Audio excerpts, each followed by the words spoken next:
देश दुनिया च वसदे पंजाबियों को जी आया। मैं हरजिंदर सिंह रंधावा, तुम देख रहे हो पंजाब टैलीविजन और मेरे नाल ने doctor SP Singh. Doctor SP Singh साबका vice chancellor Guru Nanak Dev university, वड्डे सिख चिंतक ने, विभाग बुलारे ने, नधड़क बोलते हैं। ਜਦੋਂ ਵੀ ਕਿਤੇ ਕੌਮੀ ਮਸਲਿਆਂ ਤੇ ਗੱਲ ਕਰਨੀ ਹੁੰਦੀ ਹੈ, ਇੱਕ ਫਿਕਰ ਆੜੇ ਆ ਜਾਂਦਾ ਕਿ ਕਿਸੇ ਧਿਰ ਦੀਆਂ ਭਾਵਨਾਵਾਂ ਨਾਲ ਖਲਵਾੜ ਨਾ ਕਰ ਜਾਈਏ, ਕਿਸੇ ਦਾ ਹਿਰਦਾ ਨਾ ਦੁੱਖ ਜਾਵੇ। ਬਚ ਕੇ ਯਤਨ ਕਰੀਦਾ, ਲੇਕਿਨ ਮੁੱਦੇ ਐਸੇ ਹੁੰਦੇ ਆ ਜਿਨ੍ਹਾਂ ਨੂੰ ਛੱਡ ਕੇ ਪਾਸੇ ਲੰਘ ਨਹੀਂ ਹੁੰਦਾ। ਸੋ ਸਰਦਾਰ ਸਾਹਿਬ, ਸਭ ਤੋਂ ਪਹਿਲਾਂ ਤੁਹਾਨੂੰ ਜੀ ਆਇਆਂ। ਡਾਕਟਰ ਸਾਹਿਬ, ਸ਼ੁਕਰੀਆ ਜੀ। ਡਾਕਟਰ ਸਾਹਿਬ, ਅਸੀਂ ਕਿਉਂਕਿ ਪਬਲਿਕ ਪਲੇਟਫਾਰਮ ਤੇ ਆ, ਲੋਕਾਂ ਦੀ ਰਾਏ ਪਤਾ ਲੱਗਦੀ ਰਹਿੰਦੀ ਆ, ਸਵਾਲ ਆਉਂਦੇ ਰਹਿੰਦੇ ਆ, ਇਸੇ ਕਰਕੇ ਤੁਹਾਡੇ ਅੱਜ ਰੂਬਰੂ ਹੈ। ਜਿਹੜੇ ਸਿੰਘ ਸਾਹਿਬਾਨ ਨੇ ਕੁਝ ਫੈਸਲੇ ਕੀਤੇ ਬੀਤੇ ਦਿਨੀ, ਜਿਸ ਤੋਂ ਬਾਅਦ ਸ਼੍ਰੋਮਣੀ ਕਮੇਟੀ ਦੀ ਐਗਜ਼ੈਕਟਿਵ ਨੇ ਵੀ ਸਖਤ ਫੈਸਲੇ ਲਏ ਆ, ਇਹਨਾਂ ਨੂੰ ਦੂਰੋਂ ਬਹਿ ਕੇ ਤੁਸੀਂ ਕਿਵੇਂ ਦੇਖਦੇ ਹੋ? ਕਿਉਂਕਿ ਇੱਕ ਆਮ ਰਾਏ ਬਣਨੀ ਸ਼ੁਰੂ ਹੋ ਗਈ ਕਿ ਜਥੇਦਾਰ ਸਾਹਿਬ ਨੇ ਸਿਆਸਤ ਸਿੱਖ ਲਈ। ਕਈ ਮਸਲੇ ਐਸੇ ਨੇ ਜਿਨ੍ਹਾਂ ਦੇ ਪਾਸਿਓਂ ਦੀ ਲੰਘਣ ਦਾ ਯਤਨ ਹੋਇਆ, ਕਈਆਂ ਨੂੰ ਗਹਿਗੱਚ ਤਰੀਕੇ ਨਾਲ ਐਡਰੈਸ ਕੀਤਾ ਗਿਆ, ਕਈਆਂ ਨੂੰ ਸਿੱਧਾ ਮਿਲਿਆ ਗਿਆ, ਤੇ ਕਈ ਨਵੇਂ ਵਿਵਾਦ ਖੜੇ ਹੋ ਗਏ ਜਿਨ੍ਹਾਂ 'ਚ ਸਨਮਾਨਾਂ ਵਾਲੀ ਗੱਲ ਵੀ ਹੈ। ਦੇਖੋ, ਜਿਹੜੀ ਗੱਲ ਇੱਕ ਗੱਲ ਤੇ ਜਿਹੜੀ ਹੈ ਜਥੇਦਾਰ ਸਾਹਿਬ ਦੀ ਤੁਸੀਂ ਐਪਰੀਸ਼ੀਏਟ ਕਰ ਸਕਦੇ ਹੋ ਕਿ ਉਹਨਾਂ ਨੇ ਮਸਲਿਆਂ ਨੂੰ ਐਡਰੈਸ ਕੀਤਾ। ਅਜੇ ਤੱਕ ਤੇ ਇਹ ਹੁੰਦਾ ਸੀ ਕਿ ਮਸਲਾ ਆਇਆ ਅਕਾਲ ਤਖਤ ਸਾਹਿਬ ਤੇ ਉਹ ਪੈਂਡਿੰਗ ਹੀ ਰਹਿ ਗਿਆ, ਔਰ ਬੜੇ ਮਸਲੇ ਜਿਹੜੇ ਨੇ ਉਹ ਪੁਰਾਣੇ ਜਿਹੜੇ ਨੇ ਉਹ ਪੈਂਡਿੰਗ ਚੱਲ ਰਹੇ ਨੇ, ਭਾਵੇਂ ਜਥੇਦਾਰ ਹਰਪ੍ਰੀਤ ਸੋਨਾ ਦੇ ਵੇਲੇ ਦੇ ਵੀ ਨੇ। ਜਿਵੇਂ ਮਤਲਬ ਜਿਹੜਾ ਉਹ ਦਿੱਲੀ ਗੁਰਦੁਆਰਾ ਪ੍ਰਬੰਧਕ ਕਮੇਟੀ ਦੇ ਸਾਰੇ ਧਿਰਾਂ ਨੂੰ ਬੁਲਾ ਕੇ ਫੈਸਲਾ ਕੀਤਾ ਕਿ ਦਿੱਲੀ ਗੁਰਦੁਆਰਾ ਪ੍ਰਬੰਧਕ ਕਮੇਟੀ ਦੇ ਕੰਮਕਾਜ ਨੂੰ, ਭ੍ਰਿਸ਼ਟਾਚਾਰੀ ਪ੍ਰਬੰਧ ਨੂੰ ਅਸੀਂ ਜਿਹੜਾ ਉਹ ਠੀਕ ਕਰਨ ਲਈ ਕਮੇਟੀ ਬਣਾਵਾਂਗੇ, ਔਰ 2 ਮਹੀਨਿਆਂ ਵਿੱਚ ਫੈਸਲਾ ਆਏਗਾ। ਉਹ ਅੱਜ 6 ਮਹੀਨੇ ਲੰਘਣ ਤੋਂ ਬਾਅਦ ਵੀ ਕਮੇਟੀ ਵੀ ਨਹੀਂ ਬਣੀ। ਇਵੇਂ ਹੀ ਜਿਹੜੇ ਨੇ ਉਹ ਬਾਕੀ ਜਿਵੇਂ ਗ੍ਰੰਥੀ ਸਿੰਘ, ਕੀਰਤਨੀਆ ਸਿੰਘਾਂ ਦਾ ਜਿਹੜਾ ਮਸਲਾ ਜਿਹੜਾ ਹੈ, ਉਹਨਾਂ ਨੇ ਮਤਲਬ ਜਿਹੜਾ ਉਹ ਇੱਕ ਜਾ ਕੇ ਇਹਨਾਂ ਨੂੰ ਜਿਹੜੀ ਹੈ ਸ਼ਿਕਾਇਤ ਹੀ ਕਹਿਣਾ ਚਾਹੀਦਾ ਹੈ, ਅਪੀਲ ਹੀ ਕੀਤੀ ਕਿ ਇਹਦੇ ਵਿੱਚ ਤੁਸੀਂ ਇੰਟਰਫੇਅਰ ਕਰੋ ਕਿ ਸਿੰਘ ਸਾਹਿਬ, ਭਾਈ ਜਗਤਾਰ ਸਿੰਘ ਜੀ, ਉਹਨਾਂ ਦੇ ਕੰਮਾਂ ਵਿੱਚ ਜਿਹੜਾ ਉਹ ਨਜਾਇਜ਼ ਦਖਲ ਦਿੰਦੇ ਨੇ। ਹੁਣ ਇਹ ਮਸਲੇ ਜਿਹੜੇ ਨੇ ਆਪਣੇ ਆਪ ਵਿੱਚ ਸਿੱਖ ਜਿਹੜੇ ਹਲਕਿਆਂ ਦੇ ਵਿੱਚ ਬੜੇ ਸੈਂਸਿਟਿਵ ਨੇ ਕਿ ਜਿਸ ਵੇਲੇ ਹੈੱਡ ਗ੍ਰੰਥੀ ਗੁਰੂ ਆਪਣਾ ਦਰਬਾਰ ਸਾਹਿਬ ਔਰ ਕੀਰਤਨੀਆ ਜੈ ਸਿੰਘ ਨੇ ਉਹ ਆਪੋ ਚ ਆਮੋ ਸਾਹਮਣੇ ਹੋ ਜਾਣ ਤੇ ਕੀ ਅਸੀਂ ਜਿਹੜੀ ਗੱਲ ਕਰਨੇ ਆ। ਪਰ ਇਹ ਸਾਰੇ ਅਜੇ ਵੀ ਮਸਲੇ ਪੈਂਡਿੰਗ ਨੇ, ਪਰ ਫਿਰ ਵੀ ਉਹਨਾਂ ਨੇ ਕੁਝ ਮਸਲਿਆਂ ਨੂੰ ਬੜੀ ਤਤਪਰਤਾ ਨਾਲ, ਬੜੀ ਜਿਹੜੀ ਹੈ ਉਹ ਪ੍ਰਤੀਬੱਧਤਾ ਨਾਲ ਜਿਹੜਾ ਉਹ ਐਡਰੈਸ ਕਰਨ ਦੀ ਕੋਸ਼ਿਸ਼ ਕੀਤੀ। ਇਹਨਾਂ ਵਿੱਚੋਂ 3-4 ਮਸਲੇ ਜਿਹੜੇ ਨੇ ਉਹ ਮਹੱਤਵਪੂਰਨ ਨੇ, ਜਿਹੜੇ ਉਹਨਾਂ ਨੇ ਫੈਸਲੇ ਜਿਹੜੇ ਨੇ ਕੀਤੇ। ਉਹਨਾਂ ਵਿੱਚੋਂ ਇੱਕ ਫੈਸਲਾ ਜਿਹੜਾ ਉਹ ਜਿਹੜੇ ਸਰੂਪ ਜਿਹੜੇ ਨੇ ਉਹਨਾਂ ਦਾ ਗਾਇਬ ਹੋਣਾ ਜਿਹੜਾ ਹੈ ਉਹ ਇੱਕ ਮਹੱਤਵਪੂਰਨ ਮਸਲਾ, ਜਿਹਦੇ ਤੇ ਉਹਨਾਂ ਨੇ ਬੜੀ ਤਤਪਰਤਾ ਦਿਖਾਈ ਔਰ ਇਨਕੁਆਇਰੀ ਕਮੇਟੀ ਦੀ ਰਿਪੋਰਟ ਨੂੰ ਜਿਹੜਾ ਉੱਥੇ ਡਿਸਕਸ ਕੀਤਾ। ਦੂਜਾ ਮਸਲਾ ਜਿਹੜਾ ਸੀ ਉਹ ਭਾਈ ਰਣਜੀਤ ਸਿੰਘ ਢੰਡਾਰੀਆਂ ਵਾਲਿਆਂ ਦਾ ਸੀ। ਇਵੇਂ ਹੀ ਤੀਜਾ ਮਸਲਾ ਜਿਹੜਾ ਸੀ ਉਹ ਲੰਗਾ ਉਹਨਾਂ ਦਾ ਸੀ। ਸੋ ਇਹੋ ਜਿਹੇ ਮਸਲੇ ਜਿਹੜੇ ਸਨ ਕੁਝ ਸਾਹਮਣੇ ਹੈ ਸਨ, ਲੇਕਿਨ ਉਹਨਾਂ ਮਸਲਿਆਂ ਦੇ ਹੱਲ ਲੱਭਦੇ ਜਿਹੜੀ ਸਪਸ਼ਟਤਾ ਸੀ ਉਹਦੀ ਘਾਟ ਨਜ਼ਰ ਆਈ। ਉਹ ਘਾਟ ਅਸੀਂ ਇਹ ਤਾਂ ਕਹਿ ਸਕਦੇ ਹਾਂ ਕਿ ਹਰਪ੍ਰੀਤ ਸੋਨਾ ਦੀ ਘਾਟ ਹੈ ਕਿ ਪੰਜ ਸਿੰਘ ਸਾਹਿਬਾਨ ਦੇ ਪ੍ਰੈਸ਼ਰ ਦੇ ਵਿੱਚ ਵੀ ਉਹ ਘਾਟ ਜਿਹੜੀ ਹੈ ਉਹ ਨਜ਼ਰ ਹੋ ਸਕਦੀ ਹੈ, ਕਿਉਂਕਿ ਆਪਣਾ ਫੈਸਲਾ ਪੰਜਾਂ ਨੇ ਕਰਨਾ ਹੈ। ਤੁਸੀਂ ਇੰਨਾ ਕੁ ਤੇ ਕੰਸੈਸ਼ਨ ਦੇ ਸਕਦੇ ਹੋ ਕਿ ਸ਼ਾਇਦ ਹਰਪ੍ਰੀਤ ਸੋਨਾ ਦੀ ਕਈ ਮਾਮਲਿਆਂ 'ਚ ਚੱਲੀ ਨਾ ਹੋਵੇ, ਲੇਕਿਨ ਦਰਅਸਲ ਸਾਡੇ ਸਾਹਮਣੇ ਜਦੋਂ ਚਿਹਰਾ ਆਉਂਦਾ ਹੈ ਉਦੋਂ ਅਕਾਲ ਤਖਤ ਦੇ ਜਥੇਦਾਰ ਦੇ ਨਾਂ ਦਾ ਹੀ ਆਉਂਦਾ ਹੈ, ਔਰ ਕਿਸੇ ਬਾਕੀ ਜਥੇਦਾਰਾਂ ਦੀ ਨਾ ਸਟੇਟਮੈਂਟ ਹੈ, ਨਾ ਉਹ ਡਿਫੈਂਡ ਕਰਦੇ ਨੇ, ਨਾ ਉਹ ਦੂਸਰਾ ਚਾਰ ਚੱਲਦੇ ਨੇ।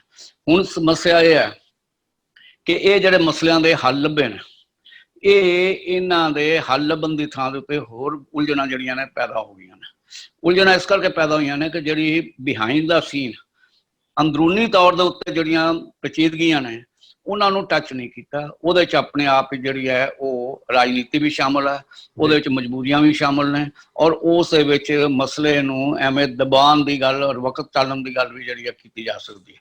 ਜੇ ਅਸੀਂ ਸਰੂਪਾਂ ਦੇ ਮਸਲੇ ਦੀ ਗੱਲ ਕਰੀਏ, ਬੜੀ ਚੰਗੀ ਗੱਲ ਹੈ ਕਿ ਕਮੇਟੀ ਵੀ ਬਣੀ, ਕਮੇਟੀ ਦੀ ਰਿਪੋਰਟ ਵੀ ਆਈ। ਰਿਪੋਰਟ ਨੂੰ ਜਿਹੜਾ ਇਹਨਾਂ ਸਿੰਘ ਸਾਹਿਬਾਨ ਨੇ ਡਿਸਕਸ ਕਰਕੇ ਅੰਤਰਿਮ ਕਮੇਟੀ ਨੂੰ ਕਿਹਾ ਇਹਦੇ ਤੇ ਫੈਸਲੇ ਲਵੋ।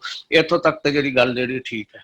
ਹੁਣ ਇਹ ਹੈ ਕਿ ਫੈਸਲੇ ਲਏ ਕਿਹੜੇ ਗਏ, ਇਹ ਵੀ ਇੱਕ ਇਹਦੇ ਦੋ ਪਹਿਲੂ ਨੇ ਜਿਹੜੇ ਫੈਸਲੇ ਲਏ ਗਏ। ਇੱਕ ਪਹਿਲੂ ਤੇ ਇਹ ਹੈ ਕਿ ਕਿਹਨਾਂ ਲੋਕਾਂ ਤੇ ਐਕਸ਼ਨ ਲਿਆ ਗਿਆ, ਕੀ ਵੱਡੀਆਂ ਮੱਛੀਆਂ ਇਹਦੇ ਵਿੱਚ ਆਈਆਂ ਨਹੀਂ, ਕਿ ਕੋਈ ਪੱਤਾ ਵੀ ਹਿਲਦਾ ਹੈ ਸ਼੍ਰੋਮਣੀ ਗੁਰਦੁਆਰਾ ਪ੍ਰਬੰਧਕ ਕਮੇਟੀ ਦਾ, ਉਹ ਅਕਾਲੀ ਦਲ ਔਰ ਸਰਕਾਰ ਜਿਹੜੀ ਅਕਾਲੀ ਸਰਕਾਰ ਦੇ ਦਖਲ ਤੋਂ ਬਗੈਰ, ਜਦੋਂ ਕਿ ਸਾਨੂੰ ਸਪਸ਼ਟ ਹੈ ਭਾਵੇਂ ਡੇਰਾ ਸੱਚਾ ਸੌਦਾ ਨੂੰ ਮਾਫੀ ਦਿਵਾਉਣ ਵਾਲਾ ਮਸਲਾ ਹੋਵੇ, ਭਾਵੇਂ ਜਿਹੜਾ ਉਹ ਵੱਡੇ ਤੋਂ ਵੱਡੇ ਜਿਹੜੇ ਨੇ ਉਹ ਅਕਾਲੀ ਦਲ ਦੇ ਆਪਣੇ ਮਸਲੇ ਜਿਹੜੇ ਨੇ ਉਹ ਹੋਣ, ਸੋ ਉਹ ਗੱਲ ਦੇ ਬਾਵ ਨਾ ਰੱਖ ਕੇ ਉੱਪਰ ਸਾਰਿਆਂ ਨੂੰ ਮਨਫੀ ਕਰਕੇ ਸਿਰਫ ਜਿਹੜੀ ਹੈ ਉਹ ਸੇਵਾਦਾਰ, ਚੌਂਕੀਦਾਰ, जिल्द बनने वाला और एक मीत सकत्तर दूजे, और दो जड़े चीफ सकत्तर ने जिन्हां च हरचंद सिंह और डॉक्टर रूप सिंह ने, इन्हां नूं सेवा, एक तो सेवा मुक्त पहला होए सन, दूजियां नूं सेवा मुक्त करके ते बाकी गल जिहड़ी है वो ठप दित्ते। जेकर तय तक जाना होए ते ये पहले अहुदेदार ने इदू उत्ते जिहड़े ने उन्हां नूं नाल टच करन दी लोड़ सी, जिहड़ी बिल्कुल जिहड़ी है वो नहीं कीती। इसे करके संगतां दे विच जिहड़ी है वो संतुष्टि नहीं होई। दूजी गल इहदे च है कि ये स्वरूप गए कित्थे, इहदे बारे तो बिल्कुल ही चुप हो गए। स्वरूप गुआचे तक तो ठीक है, गुआचन दे पिछे कौन लोग ने वो भी ठीक है, लेकिन स्वरूप गए कित्थे ने? जिस असी अपना गुरु ग्रंथ साहब दे जिन्हों असी अपना गुरु मनने आ, सब कुछ अपना सब मनने आ, उन्हां दे इन्नी वड्डी गिनती विच स्वरूपां दा मनफी हो जाना, ये अपने आप ही जिहड़ा है वो जवाब मंगदा है। और उहदे बारे बिल्कुल चुप। और उन्हां नूं अगे तलाश किवें करनी है, वो की गल किसी दुश्मनां दे घरां च गए ने कि वो किसी प्रेमियां दे घर च गए ने, जां वो कित्थे गए ने, वो बेचे गए ने ते क्यों बेचे गए ने, जे विके ने ते किवें विके ने, कि इहदे विच कोई जिहड़ा है वो कोई साजिश दी गल है। ये जिहड़ा असली मसला सी, इन्हां ने मतलब उस गल नूं टच ही नहीं कीता। ये टच कीता जी इत्थों गायब हो गए, पर गायब क्यों होए, किन्हां ने कीते, कित्थे कीते, कित्थे गए, और उन्हां नूं वापस रिकवरी जे करनी है ते किवें करनी है, ये सारे गल बारे जिहड़ी है वो चुप हो गया। मतलब मसला जिहड़ा है वो उत्थे दा उत्थे ही खड़ा है। और इसे करके ही लुधियाने दे विच जदों प्रधान श्रोमणी कमेटी आए, उदों संगतां ने घिराव भी कीता, क्योंकि वो इस फैसले नाल संतुष्ट नहीं। एक तो वड्डियां मच्छियां दे उत्ते कोई नां नहीं लै रहे, दूजी गल है कि लभो तो सही स्वरूप है कित्थे। जे असी कोई चीज़ साडा गुरु जिहड़ा लभ नहीं रहा ते तुसीं कहंदे गुआचा रहे, ये तो कोई मतलब नहीं है। हुण दूजी हाँ जी, इत्थे दो अहम नुकते खड़े हुंदे आ। एक 2015 ਦੇ ਵਿੱਚ ਤੁਹਾਨੂੰ ਯਾਦ ਹੈ ਜਦੋਂ ਅਕਾਲੀ ਸਰਕਾਰ ਸੀ, ਉਦੋਂ ਵੀ ਇੱਕ ਸਰੂਪ ਗੁੰਮ ਹੋ ਜਾਂਦਾ ਹੈ। ਉਹ ਸਰੂਪ ਬਾਅਦ ਦੇ ਵਿੱਚ ਉਹ ਜਿਹੜੀਆਂ ਪੰਥ ਦੁਸ਼ਮਣ ਜਮਾਤਾਂ ਸੀ ਉਹਨਾਂ ਦੇ ਹੱਥਾਂ 'ਚ ਜਾਂਦਾ ਹੈ, ਟੁਕੜੇ ਟੁਕੜੇ ਅੰਗ ਅੰਗ ਹੋ ਕੇ ਤੇ ਕੌਮ ਤੇ ਕਿੰਨੀ ਵੱਡੀ ਵਿਪਤਾ ਬਣਦੀ ਹੈ, ਤੇ ਉਹਦੇ ਵਿੱਚ ਅਕਾਲੀ ਦਲ ਖਿੰਡ ਪੁੰਡ ਜਾਂਦਾ ਹੈ। ਅੱਜ ਤੱਕ ਅਕਾਲੀ ਦਲ ਪੈਰਾਂ ਸਿਰ ਨਹੀਂ ਹੋਇਆ। ਹੁਣ ਫਿਰ ਸਰੂਪ ਗੁੰਮ ਗਏ ਨੇ। ਅੱਜ ਫਿਰ ਉਹਨਾਂ ਨੂੰ ਉਸ ਸ਼ਿੱਦਤ ਨਾਲ ਤਲਾਸ਼ਣ ਦੀ ਬਜਾਏ ਵਿਚਲਾ ਰਾਹ ਰਸਤਾ ਅਖਤਿਆਰ ਕਰਨ ਦੀ ਕੋਸ਼ਿਸ਼ ਕੀਤੀ ਜਾ ਰਹੀ। ਤੁਹਾਨੂੰ ਲੱਗਦਾ ਇਹ ਅਕਾਲੀ ਦਲ ਤੇ ਭਾਰੀ ਪਊਗਾ? ਨਹੀਂ, ਇਦੋਂ ਅੱਗੇ ਵੀ ਤੁਸੀਂ ਦੇਖੋ ਕਿ ਅਕਾਲੀ ਸਰਕਾਰ ਵੇਲੇ ਵੀ ਜਿਸ ਵੇਲੇ ਮੱਕੜ ਉਰੇ ਜਿਹੜੇ ਸਨ ਉਹ ਪ੍ਰਧਾਨ ਸਨ, ਉਸ ਵੇਲੇ ਅੱਗ ਜਿਹੜਾ ਹੈ ਉਹ ਪ੍ਰੈਸ 'ਚ ਲੱਗੀ ਕਿ ਅੱਗ ਲਾਈ ਗਈ ਕਿ ਨਹੀਂ ਲੱਗੀ, ਲੇਕਿਨ ਉਹਦੇ ਵਿੱਚ ਜਿਹੜੇ ਸਰੂਪ ਜਿਹੜੇ ਸਨ ਉਹ ਨੁਕਸਾਨੇ ਗਏ ਸਨ। ਉਹਨਾਂ ਨੂੰ ਬੜੀ ਚੋਰੀ ਜਿਹੇ ਢੰਗ ਦੇ ਨਾਲ ਗੋਇੰਦਵਾਲ ਸਜਾ ਕੇ ਜਲ ਪ੍ਰਵਾਹ ਜਿਹੜਾ ਉਹ ਕਰਤਾ ਗਿਆ। ਨਾ ਉਹਦੀ FIR ਹੈ, ਨਾ ਉਹਦੀ ਜਿਹੜੀ ਹੈ ਪਛਤਾਪ ਹੈ, ਨਾ ਉਹਨਾਂ ਦਾ ਜਿਹੜਾ ਹੈ ਉਹ ਕੋਈ ਵੀ ਜਿਹੜਾ ਹੈ ਉਹ ਲੋਕਾਂ ਨੂੰ ਇਸ ਗੱਲ ਦਾ ਉੱਤੇ ਸਾਹਮਣੇ ਨਹੀਂ ਲਿਆਂਦਾ ਗਿਆ ਕਿ ਇਹ ਕਿਉਂ ਹੋਇਆ, ਕੀ ਹੋਇਆ। ਔਰ ਉਸੇ ਗੱਲ ਦਾ ਹੀ ਹੁਣ ਤੱਕ ਜਿਹੜਾ ਹੈ ਉਹ ਅੱਗੇ ਐਕਸਟੈਂਸ਼ਨ ਸੀ ਕਿ ਜਿੰਨੇ ਸਰੂਪ ਗੁਆਚੇ ਗਏ ਨੇ ਸ਼ਾਇਦ ਉਹ ਸਾਰੇ ਜਿਹੜੇ ਨੇ ਅਗਨ ਭੇਟ ਹੀ ਸਮਝ ਕੇ ਜਿਹੜਾ ਉਹਨੂੰ ਟਾਲ ਦਿੱਤਾ ਜਾਏ। ਸੋ ਇਹ ਸਾਰੇ ਮਸਲੇ ਜਿਹੜੇ ਨੇ ਇਹ ਹੱਲ ਘੱਟ ਲੱਭੇ ਨੇ, ਲੇਕਿਨ ਪ੍ਰਸ਼ਨ ਚਿੰਨ੍ਹ ਜ਼ਿਆਦਾ ਪੈਦਾ ਹੋ ਗਏ ਨੇ। ਤੇ ਇਸ ਨੂੰ ਵੀ ਪੰਜ ਸਿੰਘ ਸਾਹਿਬਾਨ ਨੂੰ ਵੀ ਔਰ ਜਥੇਦਾਰ ਹਰਪ੍ਰੀਤ ਸਿੰਘ ਨੂੰ ਇਹਨਾਂ ਮਸਲਿਆਂ ਦਾ ਜਵਾਬ ਜਿਹੜਾ ਉਹ ਲੱਭਣਾ ਪਏਗਾ ਔਰ ਜਵਾਬ ਦੇਣਾ ਪਏਗਾ ਤਾਂ ਕਿ ਸੰਗਤ ਦੀ ਜਿਹੜੀ ਹੈ ਉਹ ਸੰਤੁਸ਼ਟੀ ਜਿਹੜੀ ਹੈ ਹੋ ਸਕੇ। ਇੱਕ ਸਵਾਲ ਤੁਹਾਨੂੰ ਡਾਕਟਰ ਸਾਹਿਬ ਇੰਜ ਲੱਗਦਾ ਕਿਤੇ ਮੇਰਾ ਸ਼ੁਭਾ ਵੀ ਹੋ ਸਕਦਾ ਹੈ ਕਿ ਪਰਦਾਪੋਸ਼ੀ ਕਰਨ ਦੇ ਚੱਕਰ 'ਚ ਸ਼੍ਰੋਮਣੀ ਕਮੇਟੀ ਬਚਦੀ ਐਕਸਪੋਜ਼ ਹੋ ਗਈ? ਉਹਨਾਂ ਨੇ ਸ਼੍ਰੀ ਅਕਾਲ ਤਖਤ ਸਾਹਿਬ ਨੂੰ ਭੇਜ ਕੇ ਵੀ ਪਰਦਾਪੋਸ਼ੀ ਕਰਨ ਦੀ ਕੋਸ਼ਿਸ਼ ਕੀਤੀ, ਆਪ ਬਚਣ ਦੀ ਕੋਸ਼ਿਸ਼ ਕੀਤੀ? ਨਹੀਂ, ਤੁਸੀਂ ਜੇਕਰ ਇਹਨੂੰ ਪਰਸਪੈਕਟਿਵ ਲਓ ਨਾ, ਜਿੰਨੇ ਵੀ ਫੈਸਲੇ ਕੀਤੇ ਗਏ ਉਸ ਦਿਨ ਸ਼੍ਰੀ ਅਕਾਲ ਤਖਤ ਸਾਹਿਬ ਦੇ ਉੱਤੇ ਸਿੰਘ ਸਾਹਿਬਾਨ ਨੇ ਕੀਤੇ, ਉਹ ਸਾਰੇ ਹੀ ਮਸਲਿਆਂ ਦੇ ਹੱਲ ਵਾਲੇ ਨਹੀਂ ਸਨ ਜੀ। ਉਹ ਸਾਰੀ ਪੋਚਾ ਪੋਚੀ ਸਨ। ਭਾਵੇਂ ਢੰਡਰੀਆਂ ਦਾ ਮਸਲਾ ਸੀ, ਭਾਵੇਂ ਲੰਗਾ ਦਾ ਮਸਲਾ ਸੀ, ਭਾਵੇਂ ਜਿਹੜਾ ਉਹ ਸਰੀ ਦੇ ਵਿੱਚ ਕੈਨੇਡਾ ਦੇ ਵਿੱਚ ਗੁਰੂ ਗ੍ਰੰਥ ਸਾਹਿਬ ਦੇ ਜਿਹੜੀ ਸੀ ਉਹ ਛਾਪਣ ਦਾ ਮਸਲਾ ਸੀ, ਕਿਸੇ ਦਾ ਕੋਈ ਹੱਲ ਨਹੀਂ ਲੱਭਿਆ। ਉਹਦੇ ਉੱਤੇ ਪਲੱਗ ਕਰਕੇ ਤੇ ਜਿਹੜਾ ਉਹ ਇਵੇਂ ਕਰ ਲਿਆ ਗਿਆ ਕਿ ਜਿਵੇਂ ਸਾਡੇ ਕੋਲ ਅਧਿਕਾਰ ਹੈ, ਅਸੀਂ ਜੋ ਕਰਾਂਗੇ ਤੁਹਾਨੂੰ ਮੰਨਣਾ ਪਏਗਾ ਔਰ ਅਸੀਂ ਅਧਿਕਾਰਾਂ ਦੀ ਵਰਤੋਂ ਕਰਕੇ ਆਪਣੇ ਆਪ ਨੂੰ ਜਿਹੜਾ ਇੱਕ ਵਕਤ ਟਪਾ ਲਵਾਂਗੇ। ਅੱਛਾ, ਕੈਨੇਡਾ ਵਾਲੀ ਵੀ ਗੱਲ ਸਰ, ਤੁਸੀਂ ਤੁਹਾਡੀ ਗੱਲ ਮੈਂ ਕੱਟੀ, ਮਾਫੀ ਚਾਹੁੰਦਾ ਹੈ। ਕੈਨੇਡਾ ਵਾਲੀ ਗੱਲ ਚੋਂ ਵੀ ਉਹ ਥੋੜੀ ਜਿਹੀ ਇੱਕ ਭਾਫ ਨਿਕਲਦੀ ਕਿ ਚਲੋ ਛਪ ਗਏ ਵੱਖਰੀ ਗੱਲ ਹੈ, ਲੇਕਿਨ ਉਹ ਸਕ੍ਰਿਪਟ ਉੱਥੇ ਕਿੱਦਾਂ ਪਹੁੰਚੀ, ਕਿੰਨੇ ਦਿੱਤੀ, ਸ਼੍ਰੋਮਣੀ ਕਮੇਟੀ ਦੇ ਛਾਪੇਖਾਨੇ ਚੋਂ ਉਹ CD ਰੂਪ ਚ, ਪੈਨ ਡਰਾਈਵ ਰੂਪ ਚ, ਗੂਗਲ ਡਰਾਈਵ ਚ ਕਿੱਦਾਂ ਉੱਥੇ ਪਹੁੰਚ ਗਈ? ਕਿਉਂਕਿ ਸਕੈਨ ਤਾਂ ਸ੍ਰੀ ਗੁਰੂ ਗ੍ਰੰਥ ਸਾਹਿਬ ਹੋ ਨਹੀਂ ਸਕਦੇ ਤੇ ਅੱਖਰ ਅੱਖਰ ਜਿਹੜਾ ਉਹ ਸਕ੍ਰਿਪਟ ਬਣਾਈ ਨਹੀਂ ਜਾ ਸਕਦੀ। ਮੈਨੂੰ ਇੰਜ ਲੱਗਦਾ ਹੈ ਕਿ ਇਹ ਐਜ ਇਟ ਇਜ਼ ਕਿਸੇ ਨਾ ਕਿਸੇ ਰੂਪ ਚ ਉੱਥੇ ਉਹ ਸਕ੍ਰਿਪਟ ਪਹੁੰਚੀ ਆ। ਇਹਦੇ ਉੱਤੇ ਅਕਾਲ ਤਖਤ ਦੇ ਜਥੇਦਾਰ ਵੀ ਚੁੱਪ ਰਹੇ ਕਿ ਗਾਂ ਜਾਂਚ ਕਰਾਉਣੀ ਬਣਦੀ। ਨਹੀਂ, ਗੱਲ ਇੱਕ ਹੋਰ ਹੈ। ਵੈਸੇ ਕੰਪਿਊਟਰ ਦੇ ਵਿੱਚ ਆਨਲਾਈਨ ਗੁਰੂ ਗ੍ਰੰਥ ਸਾਹਿਬ ਜਿਹੜਾ ਉਹ ਸਾਰਾ ਅਵੇਲੇਬਲ ਹੈ।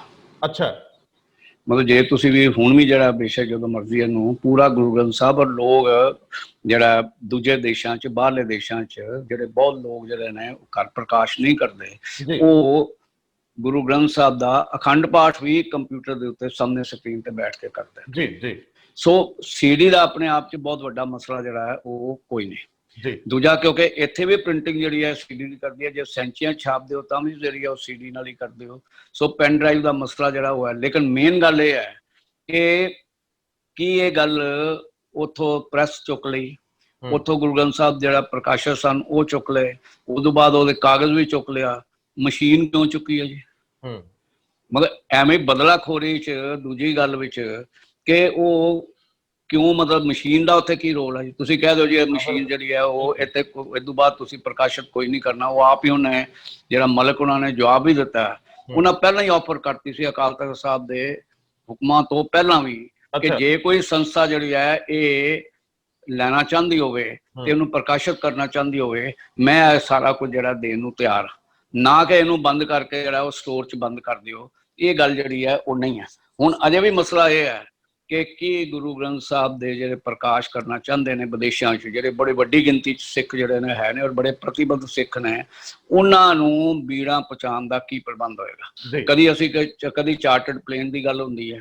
ਇੱਕ ਵਾਰੀ ਬੱਸ 'ਚ ਵੀ ਰੱਖ ਕੇ ਜਿਹੜੇ ਨੇ ਉਹ ਲੈ ਕੇ ਗਏ ਕਿ ਬੱਸ ਨੂੰ ਜਿਹੜਾ ਉਹ ਸ਼ਿਪ 'ਚ ਰੱਖ ਕੇ ਲੈ ਕੇ ਗਏ, ਉਹ ਵੀ ਰਸਤੇ 'ਚ ਖਰਾਬ ਹੋ ਗਏ। ਸੋ ਇਹ ਸਾਰੇ ਢੰਗ ਨੂੰ ਜਿਹੜਾ ਉਹ ਐਡਰੈਸ ਨਹੀਂ ਕੀਤਾ। ਜੇ ਤੁਸੀਂ ਦੇਖੋ ਤੇ ਨਿਊਯਾਰਕ ਵਾਲਿਆਂ ਨੇ ਗੁਰਦੁਆਰਾ ਸਿੰਘ ਸਭਾ ਦੇ ਉੱਤੇ ਨਿਊਯਾਰਕ ਨੇ ਆਫਰ ਕੀਤੀ ਸੀ ਕਿ ਸਾਡੇ ਤੋਂ ਤੁਸੀਂ ਜ਼ਮੀਨ ਲਵੋ ਤੇ ਅਸੀਂ ਤੁਹਾਨੂੰ ਜਿਹੜਾ ਹੈ ਉਹ ਸਾਰੀ ਮਦਦ ਕਰਨ ਨੂੰ ਤਿਆਰ ਹਾਂ, ਤੇ SGPC ਦੇ ਨੁਮਾਇੰਦੇ ਆ ਕੇ ਗੁਰੂ ਗ੍ਰੰਥ ਸਾਹਿਬ ਦਾ ਪ੍ਰਕਾਸ਼ ਕਰਨ ਤਾਂ ਕਿ ਕੁਝ ਕੰਟਰੀ 'ਚ ਅਸੀਂ ਜਿਹੜਾ ਉਹਨੂੰ ਦੇ ਸਕੀਏ। ਜੁਬਾ ਸਿਟੀ ਦੇ ਵਿੱਚ ਯੂਬਾ ਸਿਟੀ ਹੋਈ। ਹਾਂ, ਅੱਛਾ, ਜ਼ਮੀਨ ਵੀ ਹੋ ਗਈ, ਸਭ ਕੁਝ ਹੋ ਗਿਆ, ਲੇਕਿਨ ਕਾਰਵਾਈ ਪਿਛਲੇ 4 ਸਾਲਾਂ 'ਚ ਵੀ ਕੋਈ ਨਹੀਂ ਹੋਈ। ਸੋ ਕਹਿਣ ਦਾ ਮਤਲਬ ਇਹ ਹੈ ਕਿ ਜਿਹੜੀ ਲੋੜ ਹੈ ਉਹ ਲੋੜ ਨੂੰ ਤਾਂ ਐਡਰੈਸ ਕਰੋ। ਮਲਿਕ ਨੇ ਬਗੈਰ ਇਜਾਜ਼ਤ ਤੋਂ ਛਾਪਿਆ, ਉਹ ਗਲਤ ਕੀਤਾ, ਲੇਕਿਨ ਕਿੰਨਾ ਹਾਲਤਾਂ 'ਚ ਉਹਨੇ ਛਾਪਿਆ? ਮਤਲਬ ਜਿਸ ਕਰਕੇ ਜੇ ਮਲਿਕ ਨਾਲ ਹੀ ਤੁਸੀਂ ਉਵੇਂ ਗੱਲ ਕਰੋ ਤੇ ਮਲਿਕ ਇੱਕ ਪ੍ਰਤੀਬੱਧ ਸਿੱਖੀ ਨਾਲ ਜੁੜੇ, ਸਿਧਾਂਤਾਂ ਨਾਲ ਜੁੜੇ ਜਿਹੜੇ ਨੇ ਸਿੱਖ ਨੇ ਜੀ, ਮਤਲਬ ਉਹ, ਔਰ ਇਸੇ ਕਰਕੇ ਉਹਨਾਂ ਨੇ ਬੜੀ ਖੁੱਲ੍ਹਦਿਲੀ ਦੇ ਨਾਲ ਅਕਾਲ ਤਖਤ ਸਾਹਿਬ ਦੇ ਹੁਕਮ ਨੂੰ ਪ੍ਰਵਾਨ ਕਰਦੇ ਹੋਏ ਜਿਹੜਾ ਉਹ ਆਪ ਪ੍ਰੈਸ ਵੀ ਚੁਕਾਤੀ, ਸਭ ਕੁਝ ਕਰਤਾ, ਕਿਸੇ ਕਿਸਮ ਦਾ ਜਿਹੜਾ ਉਹ ਇਸ਼ੂ ਨਹੀਂ ਬਣਾਇਆ, ਬਲਕਿ ਉਹਨਾਂ ਨੇ ਫੋਨ ਕਰਕੇ ਕਿਹਾ ਕਿ ਆ ਜਾਓ ਤੁਸੀਂ। ਲੇਕਿਨ ਕਹਿਣ ਦਾ ਮਤਲਬ ਇਹ ਹੈ ਕਿ ਇੱਕ ਸਿੱਖੀ ਭਾਵਨਾ ਦਾ ਜਿਹੜਾ ਉਹਨੇ ਪ੍ਰਗਟਾਵਾ ਕੀਤਾ, ਜਿਹਨੂੰ ਕਹੋ ਕਿ ਸਿੰਬੋਲਿਕਲੀ ਉਹਨੇ ਪ੍ਰਗਟਾਵਾ ਕੀਤਾ, ਤੁਸੀਂ ਉਹਦਾ ਹੱਲ ਕੀ ਲੱਭਿਆ? ਬਗੈਰ ਇਸ ਗੱਲ ਤੋਂ ਕਿ ਉਹਦੀ ਪ੍ਰੈਸ ਤੋਂ ਦੂਜਾ ਜਿਹੜਾ ਚੁੱਕ ਲਿਆ ਔਰ ਉਦੋਂ ਬਾਅਦ ਉਹ ਉੱਥੇ ਗੁਰਦੁਆਰਾ ਸਾਹਿਬ 'ਚ ਰੱਖਤਾ ਕਿਸੇ 'ਚ, ਔਰ ਉਦੋਂ ਬਾਅਦ ਉਹਦਾ ਕੀ ਬਣਨਾ? ਉਹਦਾ ਜੰਕ ਬਣ ਜਾਏਗਾ। ਔਰ ਤੁਸੀਂ ਅੱਗੋਂ ਇਹਦਾ ਹੱਲ ਕੀ ਲੱਭਿਆ? ਤੁਸੀਂ ਯੂਬਾ ਸਿਟੀ 'ਚ ਬਣਾ ਲਓ, ਤੁਸੀਂ ਸਰੀ 'ਚ ਬਣਾ ਲਓ, ਟੋਰਾਂਟੋ 'ਚ ਬਣਾ ਲਓ, ਤੁਸੀਂ ਜਿਹੜਾ ਉਹ ਲੰਡਨ 'ਚ ਬਣਾ ਲਓ, ਕੁਝ ਤੇ ਪ੍ਰਬੰਧ ਕਰੋ। ਔਰ ਇਸ ਵੇਲੇ ਸਾਡੇ ਜਿਹੜੇ ਨੇ ਉਹ ਇੰਨੇ ਜ਼ਿਆਦਾ ਦੇਸ਼ਾਂ ਦੇ ਵਿੱਚ ਸਿੱਖ ਜਿਹੜੇ ਨੇ ਵਸ ਗਏ ਨੇ ਕਿ ਉਹਨਾਂ ਤੱਕ ਗੁਰੂ ਗ੍ਰੰਥ ਸਾਹਿਬ ਦੇ ਸਰੂਪ ਇੱਥੋਂ SGPC ਤੋਂ ਲਿਜਾ ਕੇ ਵੀ ਨਹੀਂ, ਤੇ ਜੇ ਦੂਜੀ ਤਰ੍ਹਾਂ ਕਹੀਏ ਤਾਂ ਹੁਣ SGPC ਦੀ ਪ੍ਰਕਾਸ਼ਨਾਂ ਦੇ ਉੱਤੇ ਹੀ ਪ੍ਰਸ਼ਨ ਚਿੰਨ੍ਹ ਜਦੋਂ ਲੱਗ ਗਏ ਨੇ ਤੇ ਇਹ ਕਿਹੜੀ ਆਥੈਂਟਿਕ ਥਾਂ ਹੈ ਕਿ ਜੇ ਅੰਮ੍ਰਿਤਸਰ ਤੋਂ ਹੀ ਜਿਹੜਾ ਛਪੇਗਾ ਉਹੀ ਆਥੈਂਟਿਕ ਹੋਏਗਾ? ਮੰਨ ਲਓ ਕਮਰਸ਼ੀਅਲ ਨਹੀਂ ਹੋਏਗਾ, ਮੰਨ ਲਓ ਕਿ ਜਿਹੜਾ ਉਹਦੀ ਪੂਰੀ ਰੱਖ ਰਖਾਵ ਹੋਏਗਾ ਉਹਦੇ ਵਿੱਚ ਸ੍ਰੀ ਅਕਾਲ ਤਖਤ ਸਾਹਿਬ, SGPC ਨਹੀਂ, ਸ੍ਰੀ ਅਕਾਲ ਤਖਤ ਸਾਹਿਬ ਦੀ ਸੁਪਰਵੀਜ਼ਨ ਦੇ ਵਿੱਚ ਹੀ ਹੋਏਗਾ, ਔਰ ਅਕਾਲ ਤਖਤ ਸਾਹਿਬ ਉਹਨੂੰ ਮੋਨੀਟਰ ਜਿਹੜੀ ਆ ਉਹ ਕਰੇਗਾ ਕਿ ਉੱਥੇ ਜਿਹੜੀ ਹੈ ਕਿਸੇ ਤਰ੍ਹਾਂ ਦੀ ਅਵਹੇਲਨਾ ਨਹੀਂ ਹੁੰਦੀ। ਤੇ ਜੇਕਰ ਅਸੀਂ ਸਾਰੇ ਪ੍ਰਚਾਰ ਦੇ ਕੱਲ ਨੂੰ ਜਿਹੜੇ ਉਹ ਪ੍ਰੈਸ ਦੇ ਵਿੱਚ ਛਾਪਦੇ ਸੀ, ਮਲਿਕ ਹੋਰੀ ਗੁਟਕੇ ਵੀ, ਪੋਥੀਆਂ ਵੀ, ਸਿੱਖ ਲਿਟਰੇਚਰ ਵੀ, ਸਾਰਾ ਛਾਪਦੇ ਸੀ, ਉਹ ਵੀ ਨਾਲ ਹੀ ਬੰਦ ਹੋ ਗਿਆ ਕਿ ਤੁਸੀਂ ਪ੍ਰਚਾਰ ਕਰਨਾ ਹੈ, ਕਿ ਤੁਸੀਂ ਪ੍ਰਚਾਰ ਨੂੰ ਰੋਕਣ ਦਾ ਹੈ, ਬਲਕਿ ਅਗਲਾ ਰਸਤਾ ਲੱਭੋ ਕਿ ਮਲਿਕ ਉਹਨਾਂ ਨੇ ਗਲਤ ਕੀਤਾ, ਇੱਥੋਂ ਤੇ ਹਟਾ ਦਿਓ। ਲੇਕਿਨ ਇਹ ਗੁਰਦੁਆਰਾ ਜਾਂ ਇਹ ਸਿਟੀ ਕੌਂਸਲ ਜਾਂ ਦੂਜੀ ਜਿਹੜੀ ਹੈ ਉੱਥੇ ਪ੍ਰਕਾਸ਼ਨ ਦਾ ਪ੍ਰਬੰਧ ਹੋਏ ਤੇ SGPC ਨੂੰ ਪੁੱਛਿਆ ਜਾਣਾ ਚਾਹੀਦਾ ਹੈ ਕਿ ਤੁਸੀਂ ਯੂਬਾ ਸਿਟੀ ਦੀ ਆਫਰ ਨੂੰ ਕਿਉਂ ਨਹੀਂ ਐਕਸੈਪਟ ਕੀਤਾ ਤੇ ਕਿਉਂ ਨਹੀਂ ਅਜੇ ਲਾਗੂ ਐਕਸੈਪਟ ਕਰਕੇ ਉਦੋਂ ਬਾਅਦ ਉਹਨੂੰ ਲਾਗੂ ਕਿਉਂ ਨਹੀਂ ਕੀਤਾ? ਡਾਕਟਰ ਸਾਹਿਬ, ਇਹ ਸਵਾਲ ਤੁਹਾਡਾ ਬੜਾ ਵਾਜਬ ਤੇ ਵੱਡਾ ਹੈ ਕਿ ਜਿਹੜੇ ਇਹ ਰਿਪੁਦਮਨ ਮਲਕ ਸੀਗੇ, ਇਹਨਾਂ ਕੋਲ ਖਾਲਸਾ ਸਕੂਲ ਹੋਣ ਕਰਕੇ ਜਾਂ ਬਾਕੀ ਸਾਧਨ ਹੋਣ ਕਰਕੇ ਇਹ ਉੱਥੇ ਪ੍ਰਚਾਰ ਕਰ ਰਹੇ ਸੀ, ਛਾਪ ਵੀ ਰਹੇ ਸੀ, ਪੈਸੇ ਦੀ ਕੋਈ ਤੰਗੀ ਨਹੀਂ ਸੀ। ਲੇਕਿਨ ਤੁਹਾਡੀ ਗੱਲ ਠੀਕ ਹੈ ਕਿ ਅਸੀਂ ਉਹ ਚੱਲਦਾ ਕੰਮ ਰੋਕ ਕੇ ਤੇ ਅੱਗੇ ਉਹਨੂੰ ਡੰਪ ਕਰਤਾ। ਅਗਲਾ ਸਵਾਲ ਬੜਾ ਅਹਿਮ ਆ, ਬਹੁਤ ਸਾਰੇ ਸਵਾਲ ਐਸੇ ਸਾਡੇ ਕੋਲ ਪਹੁੰਚੇ ਆ, ਹਾਲਾਂਕਿ ਸਾਡੀ ਕੋਈ ਅਥਾਰਟੀ ਨਹੀਂ, ਲੇਕਿਨ ਇੱਕ ਪਬਲਿਕ ਪਲੇਟਫਾਰਮ ਹੋਣ ਕਰਕੇ ਮੈਂ ਤੁਹਾਨੂੰ ਪੁੱਛਣਾ ਚਾਹੁੰਦਾ। ਕਹਿੰਦੇ ਨੇ ਕਿ ਜਿਸ ਦਿਨ ਇਹ ਫੈਸਲੇ ਗੁਰੂ ਗ੍ਰੰਥ ਸਾਹਿਬ ਸਰੂਪਾਂ ਨਾਲ ਸੰਬੰਧਿਤ ਬੜੇ ਦੁਖੀ ਹਿਰਦੇ ਸੀਗੇ, ਬੜਾ ਮਨ ਤੇ ਅਸਰ ਸੀਗਾ। ਸਿੰਘ ਸਾਹਿਬ ਇੱਕ ਪਾਸੇ ਤਾਂ ਇਹ ਔਖੇ ਫੈਸਲੇ ਲੈ ਰਹੇ ਸੀ, ਜਾਂਚ ਰਿਪੋਰਟ ਨੇ ਪੇਸ਼ ਹੋਣਾ ਸੀ ਔਰ ਇਹ ਅੱਗੇ ਸ਼੍ਰੋਮਣੀ ਕਮੇਟੀ ਨੂੰ ਫਾਰਵਰਡ ਕਰਨਾ ਸੀ, ਲੇਕਿਨ ਨਾਲ ਦੀ ਨਾਲ ਸਮਾਨਾਂਤਰ ਜਿਹੜੀਆਂ ਪੰਥਕ ਸ਼ਖਸੀਅਤਾਂ ਉਹਨਾਂ ਦੇ ਸਨਮਾਨ ਦੀ ਇੱਕ ਲਿਸਟ ਆ ਜਾਂਦੀ ਹੈ ਕਿ ਇਹਨਾਂ ਨੂੰ ਸਨਮਾਨ ਕੀਤਾ ਜਾਊਗਾ। ਉਹ ਫੈਸਲਾ ਵੀ ਉਸੇ ਦਿਨ ਕੀਤਾ ਜਾਂਦਾ ਹੈ। ਇੰਨੀ ਕਾਹਲੀ ਚ ਫੈਸਲੇ ਤਾਂ ਹੁੰਦੇ ਨਹੀਂ, ਇਹਦੇ ਲਈ ਕੋਈ ਕਮੇਟੀਆਂ ਬਣਦੀਆਂ, ਸਿਫਾਰਿਸ਼ਾਂ ਆਉਂਦੀਆਂ।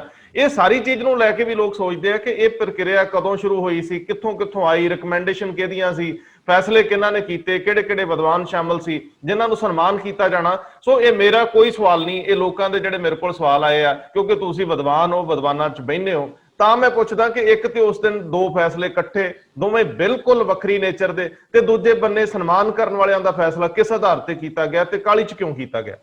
ਦੇਖੋ, ਇਹ ਗੱਲ ਬੜੀ ਸਪਸ਼ਟ ਹੈ ਕਿ ਜਿਵੇਂ ਗੱਲ ਤੁਸੀਂ ਸ਼ੁਰੂ 'ਚ ਕਹੀ ਸੀ ਕਿ ਲੱਗਦਾ ਇਹ ਹੈ ਕਿ ਜਥੇਦਾਰ ਸਾਹਿਬ ਹਰਪ੍ਰੀਤ ਸਿੰਘ ਹੋਰੀ ਰਾਜਨੀਤੀ ਦੇ ਜਿਹੜੇ ਨੇ ਉਹ ਖਿਡਾਰੀ ਨਵੇਂ ਨੇ ਔਰ ਉਹ ਖੇਲ ਰਹੇ ਨੇ, ਬੜੀ ਚੰਗੀ ਤਰ੍ਹਾਂ ਖੇਲ ਰਹੇ ਨੇ, ਪਰ ਵਿੱਚ ਜਿਹੜੇ ਨੇ ਉਹ ਕੁਝ ਨਾ ਕੁਝ ਜਿਹੜੇ ਨੇ ਉਹ ਕਮਜ਼ੋਰੀਆਂ ਛੱਡ ਜਾਂਦੇ ਨੇ ਕਿ ਜਥੇਦਾਰ ਸਾਹਿਬ ਨੇ ਇੱਕ ਆਪਣਾ ਇਮੇਜ ਬਣਾ ਲਿਆ। ਮੈਨੂੰ ਯਾਦ ਹੈ ਕਿ ਜਥੇਦਾਰ ਸਾਹਿਬ ਨੇ ਜਦੋਂ ਚਾਰਜ ਲਿਆ, ਉਹਨਾਂ ਨੇ ਲੁਧਿਆਣੇ ਵਿੱਚ ਇੱਕ ਮੀਟਿੰਗ ਜਿਹੜੀ ਹੈ ਉਹ ਸਿੱਖ ਬੁੱਧੀਜੀਵੀਆਂ ਦੀ ਬੁਲਾਈ ਕਿ ਜਥੇਦਾਰ ਸਾਹਿਬ ਨੂੰ ਕਿਵੇਂ ਕਰਨਾ ਚਾਹੀਦਾ ਤੇ ਕਿਵੇਂ ਹੋਣਾ ਚਾਹੀਦਾ, ਕਿਹੜੇ ਨਿਯਮ ਬਣਨੇ ਚਾਹੀਦੇ ਨੇ ਦੂਸਰੇ। ਤੇ ਉੱਥੇ ਮੈਂ ਬੋਲਦਿਆਂ ਇੱਕੋ ਗੱਲ ਕਹੀ ਸੀ ਕਿ ਕੋਈ ਨਿਯਮਾਂ ਦੀ ਲੋੜ ਨਹੀਂ, ਕੋਈ ਜਿਹੜੀ ਹੈ ਵਿਧੀ ਵਿਧਾਨ ਸਥਾਪਿਤ ਕਰਨ ਦੀ ਲੋੜ ਨਹੀਂ, ਸਿਰਫ ਜੇਕਰ ਜਥੇਦਾਰ ਸਾਹਿਬ ਆਪਣੀ ਕ੍ਰੈਡੀਬਿਲਿਟੀ ਸੰਗਤ ਵਿੱਚ ਬਣਾ ਲੈਣ ਤੇ ਸਾਰਾ ਕੁਝ ਆਪਣੇ ਆਪ ਹੀ ਜਿਹੜਾ ਉਹ ਠੀਕ ਹੋ ਸਕਦਾ, ਜਿਹੜੀ ਕਿ ਇਸ ਵੇਲੇ ਕ੍ਰੈਡੀਬਿਲਿਟੀ ਨਹੀਂ ਆ। ਉਸ ਵੇਲੇ ਤੇ ਗੁਰਬਚਨ ਸਿੰਘ ਨਾਲ ਕਰਕੇ ਬਹੁਤ ਬੁਰਾ ਹਾਲ ਜਿਹੜਾ ਸੀ। ਹੁਣ ਜਥੇਦਾਰ ਸਾਹਿਬ ਕੀ ਕਰ ਰਹੇ ਨੇ ਕਿ ਇੱਕ ਪਾਸੇ ਜਿਹੜਾ ਹੈ, ਜੇ ਅਸੀਂ ਦੂਜੀ ਤਰ੍ਹਾਂ ਬਹੁਤ ਪ੍ਰੈਕਟੀਕਲ ਕਹੀਏ ਤੇ ਟੌੜਾ ਸਟਾਈਲ ਚੱਲ ਰਿਹਾ ਜੀ, ਕਿ ਇੱਕ ਪਾਸੇ ਗਰਮੀ ਪੈਦਾ ਕਰ ਦਿਓ, ਗਰਮ ਗੱਲਾਂ ਕਰੋ, ਦੂਜੇ ਪਾਸੇ ਜਿਹੜਾ ਨਾਲ ਸਮਝੌਤਾਵਾਦੀ ਵੀ ਬਣ ਜਾਓ। ਹੁਣ ਇਹਨਾਂ ਨੇ ਲਗਾਤਾਰ ਭਾਵੇਂ ਖਾਲਿਸਤਾਨ ਬਾਰੇ ਗੱਲ, ਭਾਵੇਂ ਜਿਹੜੀ ਹੈ ਅਰਦਾਸ ਦੇ ਕਰਨ ਬਾਰੇ ਗੱਲ, ਭਾਵੇਂ ਜਿਹੜੇ ਨੇ ਉਹ ਸਾਰੇ ਜਿਹੜੇ ਨੇ ਇਸ਼ੂ ਜਿਹੜੇ ਨੇ ਬਰਸੀਆਂ ਮਨਾਉਣ ਤੋਂ ਲੈ ਕੇ ਦੂਜੇ ਤੱਕ, ਇਹ ਸਾਰੇ ਮਸਲਿਆਂ ਨੂੰ ਨਾਲ ਰੱਖ ਕੇ ਤੇ ਨਾਲ ਹੀ ਜਿਹੜਾ ਇੱਕ ਸਮਝੌਤਾਵਾਦੀ ਜਿਹੜੀ ਹੈ ਉਹ ਫੈਸਲੇ ਕਰਨ ਦੀ ਜਿਹੜੀ ਹੈ ਰੁਚੀ ਜਿਹੜੀ ਹੈ ਉਹ ਬਣਾਈ। ਔਰ ਇਸੇ ਕਰਕੇ ਇਹ ਜਿਹੜਾ ਰਾਜਨੀਤੀ ਦਾ ਇਹ ਜਿਹੜਾ ਸਟਾਈਲ ਹੈ, ਹੁਣ ਇਹਦੇ ਵਿੱਚ ਇਹ ਹੈ ਕਿ ਜਿਹੜੇ ਉਹਨਾਂ ਨੇ ਤੇ ਇਸ ਕਰਕੇ ਕੀਤਾ ਕਿ ਜਿਹੜੇ ਲੋਕਾਂ ਨੂੰ ਸਪੈਸ਼ਲੀ ਜੇਕਰ ਅਸੀਂ ਵਿਦੇਸ਼ਾਂ 'ਚ ਦੇਖੀਏ ਤੇ ਵਿਦੇਸ਼ਾਂ ਦੇ ਵਿੱਚ ਭਾਵੇਂ ਢੰਡਾਰੀਆਂ ਵਾਲਾ ਮਸਲਾ ਹੈ, ਭਾਵੇਂ ਜਿਹੜਾ ਮਸਲਾ ਜਿਹੜਾ ਉਹ ਸਰੂਪਾਂ ਦੇ ਗਵਾਚਣ ਦਾ ਮਸਲਾ ਹੈ, ਭਾਵੇਂ ਜਿਹੜਾ ਉਹ ਲੰਗਾਹ ਦਾ ਮਸਲਾ ਹੈ, ਸਭ ਤੋਂ ਵੱਧ ਜਿਹੜਾ ਤੱਤੇ ਜਿਹੜੇ ਨੇ ਉਹ ਬਹੁਤੇ ਵਿਦੇਸ਼ਾਂ ਦੇ ਸਿੱਖ ਵੀ ਨੇ। ਇੱਥੇ ਦੇ ਫਿਰ ਚੁੱਪ ਕਰਕੇ ਗੱਲਾਂ ਕਰਕੇ ਚੁੱਪ ਕਰ ਜਾਣਗੇ, ਉਹ ਪੂਰੇ ਜਿਹੜੇ ਨੇ ਉਹ ਕਾਫੀ ਜ਼ਿਆਦਾ ਸਖਤੀ ਰੱਖਦੇ ਨੇ। ਉਹਨਾਂ ਨੂੰ ਸੈਟੀਸਫਾਈ ਕਰਨ ਲਈ ਨਾਲ ਹੀ ਪਹਿਲਾਂ ਵੀ ਉਹਨਾਂ ਨੇ ਨਾਅਰੇ ਦਿੱਤੇ, ਪਰ ਉਹਨਾਂ ਨੂੰ ਸੈਟੀਸਫਾਈ ਕਰਨ ਲਈ ਕਿ ਤੁਸੀਂ ਦੂਜੇ ਇਸ਼ੂ ਤੇ ਆ ਜਾਓ ਤੇ ਉਹਨੂੰ ਛੱਡ ਦਿਓ।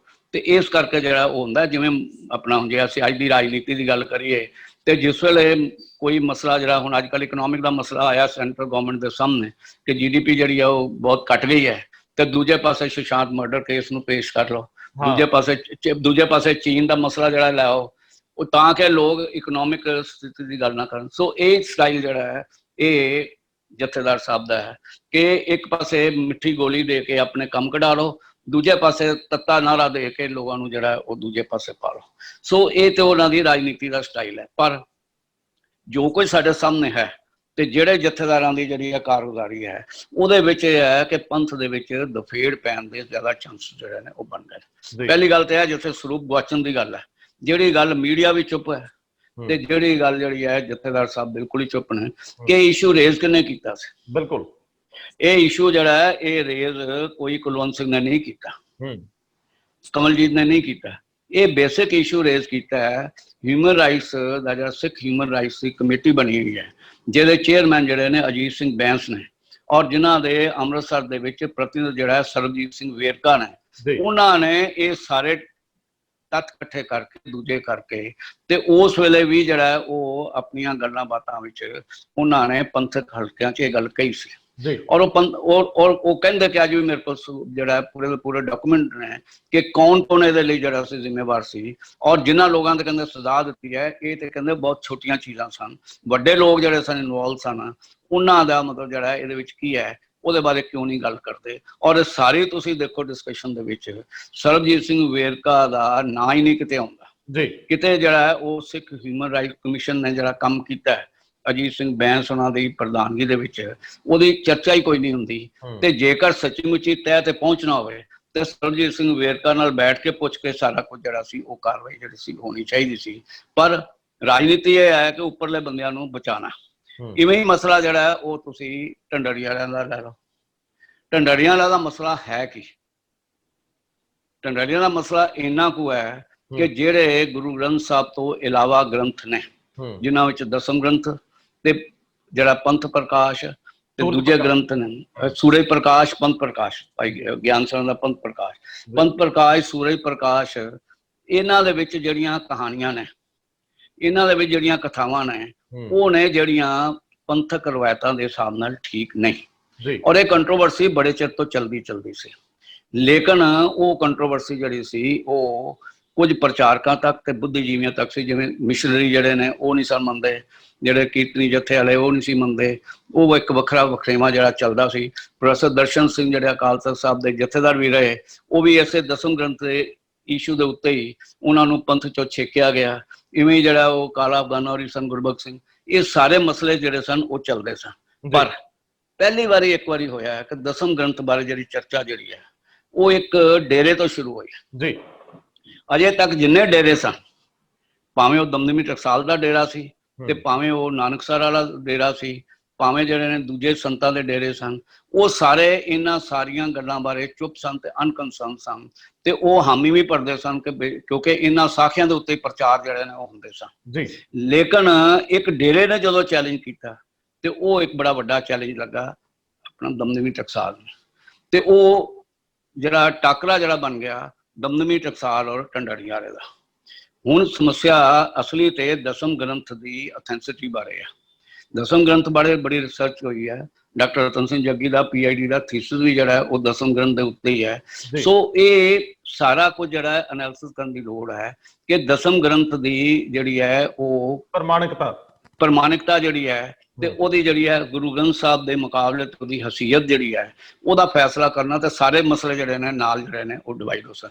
ਮੈਨੂੰ ਇਹ ਗੱਲ ਦਾ ਖਤਰਾ ਹੈ ਕਿ ਜੇਕਰ ਇਹ ਗੱਲਾਂ ਨੂੰ ਰਿਜ਼ੋਲਵ ਨਾ ਕੀਤਾ ਜਥੇਦਾਰ ਸਾਹਿਬ ਨੇ, ਤੇ ਜਿਵੇਂ ਪ੍ਰੋਟੈਸਟੈਂਟ ਤੇ ਕੈਥੋਲਿਕ ਨੇ, ਜਿਵੇਂ ਸ਼ੀਆ ਤੇ ਸੁੰਨੀ ਨੇ, ਇਸ ਤੇ ਦਸਮ ਗ੍ਰੰਥ ਦੇ ਉੱਤੇ ਸਾਰੀ ਕੌਮ ਜਿਹੜੀ ਹੈ ਉਹ ਡਿਵਾਈਡ ਨਾ ਹੋ ਜਾਏ। ਸੋ ਇਸ ਕਰਕੇ ਇਸ ਸੰਜੀਦਾ ਮਸਲੇ ਨੂੰ ਜਥੇਦਾਰ ਸਾਹਿਬ ਨੂੰ ਲੱਭਣਾ ਪਏਗਾ ਕਿ ਇਹਦਾ ਹੱਲ ਕਿਵੇਂ ਜਿਹਾ ਹੈ। ਕਿ ਉਹ ਜਿਹੜੀਆਂ ਉਹਦੇ ਵਿੱਚ ਕਥਾਵਾਂ ਨੇ, ਉਹ ਕਥਾਵਾਂ ਨੂੰ ਵਿੱਚੋਂ ਜਿਹੜਾ ਹੈ ਉਹ ਰੱਖਣਾ ਹੈ ਕਿ ਨਹੀਂ ਰੱਖਣਾ, ਜੇ ਰੱਖਣਾ ਹੈ ਤਾਂ ਉਹਨਾਂ ਦੀ ਇੰਟਰਪ੍ਰੀਟੇਸ਼ਨ ਜਿਹੜੀ ਹੈ ਕੀ ਬਣਾਉਣੀ ਹੈ। ਸੋ ਇਹ ਸਾਰੀਆਂ, ਕਿਉਂਕਿ ਜਿਹੜਾ ਢੰਡਰੀਆ ਵਾਲਾ ਜਿਹੜੇ ਨੇ ਉਹ ਸਾਰਾ ਆਸਰਾ ਦਸਮ ਗ੍ਰੰਥ ਦੇ ਵਿਚਲੀਆਂ ਕਥਾਵਾਂ ਦਾ ਲੈ ਕੇ ਸਿੱਖੀ ਸਿਧਾਂਤਾਂ ਦੇ ਅਨੁਸਾਰ ਸਿੱਖੀ ਦੀ ਸੇਵਾ ਵੀ ਕਰਦੇ ਨੇ, ਪਰ ਨਾਲ ਸਿੱਖੀ ਦਾ ਜਿਹੜਾ ਉਹ ਇਮੇਜ ਜਿਹੜਾ ਉਹ ਨਾਲ ਖਰਾਬ ਵੀ ਹੁੰਦਾ ਹੈ। ਸ਼ੰਕਾ ਵੀ ਜਿਹੜਾ ਪੈਦਾ ਹੁੰਦਾ ਹੈ ਕਿ ਇਹੋ ਕੁਝ ਜਿਹੜਾ ਸੀ ਉਹ ਗੁਰੂ ਸਾਹਿਬਾਨ ਕਿਉਂ ਕਰਦੇ ਰਹੇ। ਪਰ ਜਦੋਂ ਉਹਨੂੰ ਕਿਹਾ ਜਾਂਦਾ ਤੇ ਉਹ ਕਹਿੰਦਾ ਕਿ ਤੁਸੀਂ ਜਿਹੜਾ ਉਹ ਦੇਖੋ ਦਸਮ ਗ੍ਰੰਥ ਕੀ ਕਹਿੰਦਾ। ਇਹੀ ਗੱਲ ਜਿਹੜੀ ਹੈ ਗਿਆਨੀ ਇਕਬਾਲ ਸਿੰਘਾਂ ਦੀ ਹੈ ਕਿ ਗਿਆਨੀ ਇਕਬਾਲ ਸਿੰਘਾਂ ਨੇ ਜੋ ਕੁਝ ਹਵਾਲਾ ਦਿੱਤਾ ਉਹ ਦਸਮ ਗ੍ਰੰਥ ਤੋਂ ਦਿੱਤਾ ਕਿ ਲਵ ਕੁਸ਼ ਦੀ ਔਲਾਦ ਨੇ। ਇਦੋਂ ਪਹਿਲਾਂ ਵੀ ਪੂਰਨ ਸਿੰਘਾਂ ਨੇ ਵੀ ਇਹ ਗੱਲ ਜਿਹੜੀ ਸੀ, ਜਿਹੜੇ ਆਪਣਾ ਹੈਡ ਗ੍ਰੰਥੀ ਗੁਰੂ ਗ੍ਰੰਥ ਸਾਹਿਬ ਸਨ ਜਾਂ ਅਕਾਲ ਤਖ਼ਤ ਸਾਹਿਬ ਦੇ ਜਥੇਦਾਰ ਸਨ, ਉਹਨਾਂ ਵੀ ਇਹ ਗੱਲ ਕਹੀ। ਤੇ ਜਿਹੜੀ ਅਗਲੀ ਗੱਲ ਹੈ ਕਿ ਜਿਹੜਾ ਦਮਦਮੀ ਟਕਸਾਲ ਦਾ ਸਾਹਿਤ ਹੈ ਉਹਦੇ ਜਿਹੜੀ ਬੰਸਾਵਲੀ ਛਪੀ ਹੋਈ ਹੈ ਉਹ ਗੁਰੂ ਨਾਨਕ ਸਾਹਿਬ ਦੀ ਬੰਸਾਵਲੀ ਦੇ ਵਿੱਚ ਲਵ ਕੁਸ਼ ਦਾ ਵਰਣਨ ਹੋਇਆ ਹੈ। ਸੋ ਸਾਨੂੰ ਲੋੜ ਹੈ ਕਿ ਇਹਦੇ ਵਿੱਚ ਜਥੇਦਾਰ ਸਾਹਿਬ ਕੋਈ ਜਿਹੜਾ ਇਹ ਕਹਿ ਲਓ ਕਿ ਜਿਹੜੇ ਸੰਤੁਲਨ ਰੱਖ ਕੇ ਚੱਲ ਸਕਦੇ ਹੋਣ, ਇਸ ਮਸਲਾ ਦੇ ਹੱਲ ਦੀ ਜਿਹੜੀ ਹੈ ਲੱਭਣੀ ਪਏਗੀ। ਲੇਕਿਨ ਇੱਕ ਗੱਲ ਬੜੀ ਇੱਕ ਗੱਲ ਜਿਹੜੀ ਸਮਝੀ ਹੈ ਕਿ ਇਹ ਟੋਟਲ ਜਿਹੜਾ ਫੈਸਲਾ ਹੋ ਜਾਏ ਕਿ ਜੀ ਦਸਮ ਗ੍ਰੰਥ ਨਹੀਂ ਹੋਣਾ ਚਾਹੀਦਾ ਜਾਂ ਦਸਮ ਗ੍ਰੰਥ ਹੋਣਾ ਚਾਹੀਦਾ, ਸ਼ਾਇਦ ਇਹਦੇ ਨਾਲ ਗੱਲ ਨਹੀਂ ਹੋਣੀ। ਇਹਦਾ ਵਿਚਲਾ ਰਸਤਾ ਜਿਹੜਾ ਲੱਭਣ ਦੀ ਲੋੜ ਬਣੇਗੀ ਔਰ ਤਾਂ ਹੀ ਜਿਹੜਾ ਉਹ ਕੌਮ ਜਿਹੜੀ ਹੈ ਉਹ ਕਿਸੇ ਡਿਵੀਜ਼ਨ ਦੇ ਵਿੱਚੋਂ ਜਿਹੜੀ ਹੈ ਉਹ ਬਚ ਸਕੇਗੀ। ਲੇਕਿਨ ਹਾਂਜੀ ਇੱਕ ਹੋਰ ਚੀਜ਼ ਜਿਹੜੀ ਸਾਹਮਣੇ ਆਉਂਦੀ ਹੈ, ਕਿਉਂਕਿ ਨਾਲ ਰਲਦੀ ਹੈ, ਅਸਲ ਦੇ ਵਿੱਚ ਕਈ ਲੋਕ ਇਹ ਸ਼ੰਕਾ ਪ੍ਰਗਟ ਕਰਦੇ ਆ ਕਿ ਇਹ ਲੜਾਈਆਂ ਵਿਅਕਤੀਗਤ ਵੀ ਹੋ ਜਾਂਦੀਆਂ। ਜਿੱਥੋਂ ਤੱਕ ਗਿਆਨੀ ਇਕਬਾਲ ਸਿੰਘ ਦੀ ਗੱਲ ਆ, ਉਹਨਾਂ ਨੇ ਸਿਰਫ ਤੇ ਸਿਰਫ ਇੱਕ ਸਿਧਾਂਤ ਦੇ ਨਜ਼ਰੀਏ ਤੋਂ ਗੱਲ ਕੀਤੀ ਆ, ਗਲਤ ਠੀਕ ਆਪਾਂ ਉਧਰ ਨਾ ਜਾਈਏ। ਉਹਨਾਂ ਨੇ ਕੁਝ ਪੁਆਇੰਟ ਆਊਟ ਕੀਤੀਆਂ ਗੱਲਾਂ, ਉਹਨਾਂ ਨੇ ਅਕਾਲ ਤਖਤ ਦੇ ਜਥੇਦਾਰ ਜਾਂ ਕਿਸੇ ਸਿਆਸੀ ਧਿਰ ਨੂੰ ਨਿਸ਼ਾਨਾ ਨਹੀਂ ਬਣਾਇਆ। ਇਸ ਕਰਕੇ ਗਿਆਨੀ ਇਕਬਾਲ ਸਿੰਘ ਦੇ ਮਾਮਲੇ 'ਚ ਉਸੇ ਹੀ ਮੀਟਿੰਗ 'ਚ ਫੈਸਲਾ ਇਹ ਹੋ ਗਿਆ ਕਿ ਅਸੀਂ ਉਹਨਾਂ ਨਾਲ ਸਹਿਮਤ ਨਹੀਂ। ਦੂਜੇ ਬੰਨੇ ਢੱਡਰੀਆਂ ਵਾਲਾ ਜਿਹੜਾ ਹੈ ਉਹ, ਕਿਉਂਕਿ ਨਿੱਜੀ ਤੌਰ ਤੇ ਟਕਸਾਲ ਔਰ ਅਕਾਲ ਤਖਤ ਦੇ ਜਥੇਦਾਰ ਇਹਨਾਂ ਨੂੰ ਪੁਜਾਰੀ ਜਾਂ ਹੋਰ ਕਈ ਕੁਝ ਕਹਿੰਦਾ, ਉਹ ਵਿਅਕਤੀਗਤ ਹੋ ਜਾਂਦਾ। ਇਸ ਕਰਕੇ ਉਹਦੇ ਨਾਲ ਲੜਾਈ ਵੀ ਵਿਅਕਤੀਗਤ ਰੂਪ ਦੇ ਵਿੱਚ ਨਜ਼ਰ ਆ ਰਹੀ ਹੈ। ਇਹ ਰੰਧਾਵਾ ਸਾਹਿਬ ਤੁਸੀਂ ਦੋ ਐਸਪੈਕਟ ਇਹਦੇ ਵਿੱਚ ਕਵਰ ਕੀਤੇ ਨੇ ਜੀ। ਇੱਕ ਤੇ ਹੈ ਕਿ ਜਿਹੜਾ ਜਿੱਥੋਂ ਤੱਕ ਦਸਮ ਗ੍ਰੰਥ ਨੂੰ ਚੁਣੌਤੀ ਦੇਣ ਦਾ ਮਸਲਾ ਸੀ, ਉਹ ਤਾਂ ਪ੍ਰੋਫੈਸਰ ਦਰਸ਼ਨ ਸਿੰਘ ਨੇ ਵੀ ਕੀਤਾ ਸੀ, ਦੇ ਦਿੱਤਾ। ਇਹ ਜਿਹੜਾ ਹੈ ਉਹ ਗੁਰਬਖਸ਼ ਸਿੰਘ ਜਿਹੜਾ ਉਹ ਕਾਲਾ ਅਫਗਾਨਾ ਵੀ ਕਰਦਾ, ਉਹਦੇ ਬਾਰੇ ਜਿਹੜਾ ਹੈ ਉਹ ਪੂਰੇ ਦਾ ਪੂਰਾ ਜਿਹੜਾ ਹੈ ਇੱਕ ਜਿਹੜਾ ਉਹ ਸਿੱਖਾਂ ਦਾ ਗਰੁੱਪ ਹੈ, ਸਪੈਸ਼ਲੀ ਵਿਸ਼ੇਸ਼ ਤੌਰ ਦੇ ਉੱਤੇ ਜੇਕਰ ਤੁਸੀਂ ਵਿਦੇਸ਼ਾਂ ਦੇ ਸਿੱਖਾਂ ਦਾ ਦੇਖੋ ਤੇ ਦੂਜਾ ਦੇਖੋ, ਉਹਨਾਂ ਦੇ ਵਿੱਚ ਬੜੀ ਵੱਡੀ ਜਿਹੜੀ ਹੈ ਉਹ ਡਿਵੀਜ਼ਨ ਹੋਈ ਹੈ। ਲੇਕਿਨ ਇਹ ਸਾਰਾ ਜਿਹੜਾ ਮਸਲਾ ਜਿਹੜਾ ਹੈ ਇਹ ਤੋਂ ਪਹਿਲਾਂ ਜਿਹੜਾ ਸੀ ਉਹ ਗਿਆਨੀ ਪੂਰਨ ਸਿੰਘ ਉਹਨਾਂ ਨੇ ਵੀ ਜਦੋਂ ਕਿਹਾ, ਕੋਈ ਇਸ਼ੂ ਜਿਹੜਾ ਨਹੀਂ ਬਣਿਆ।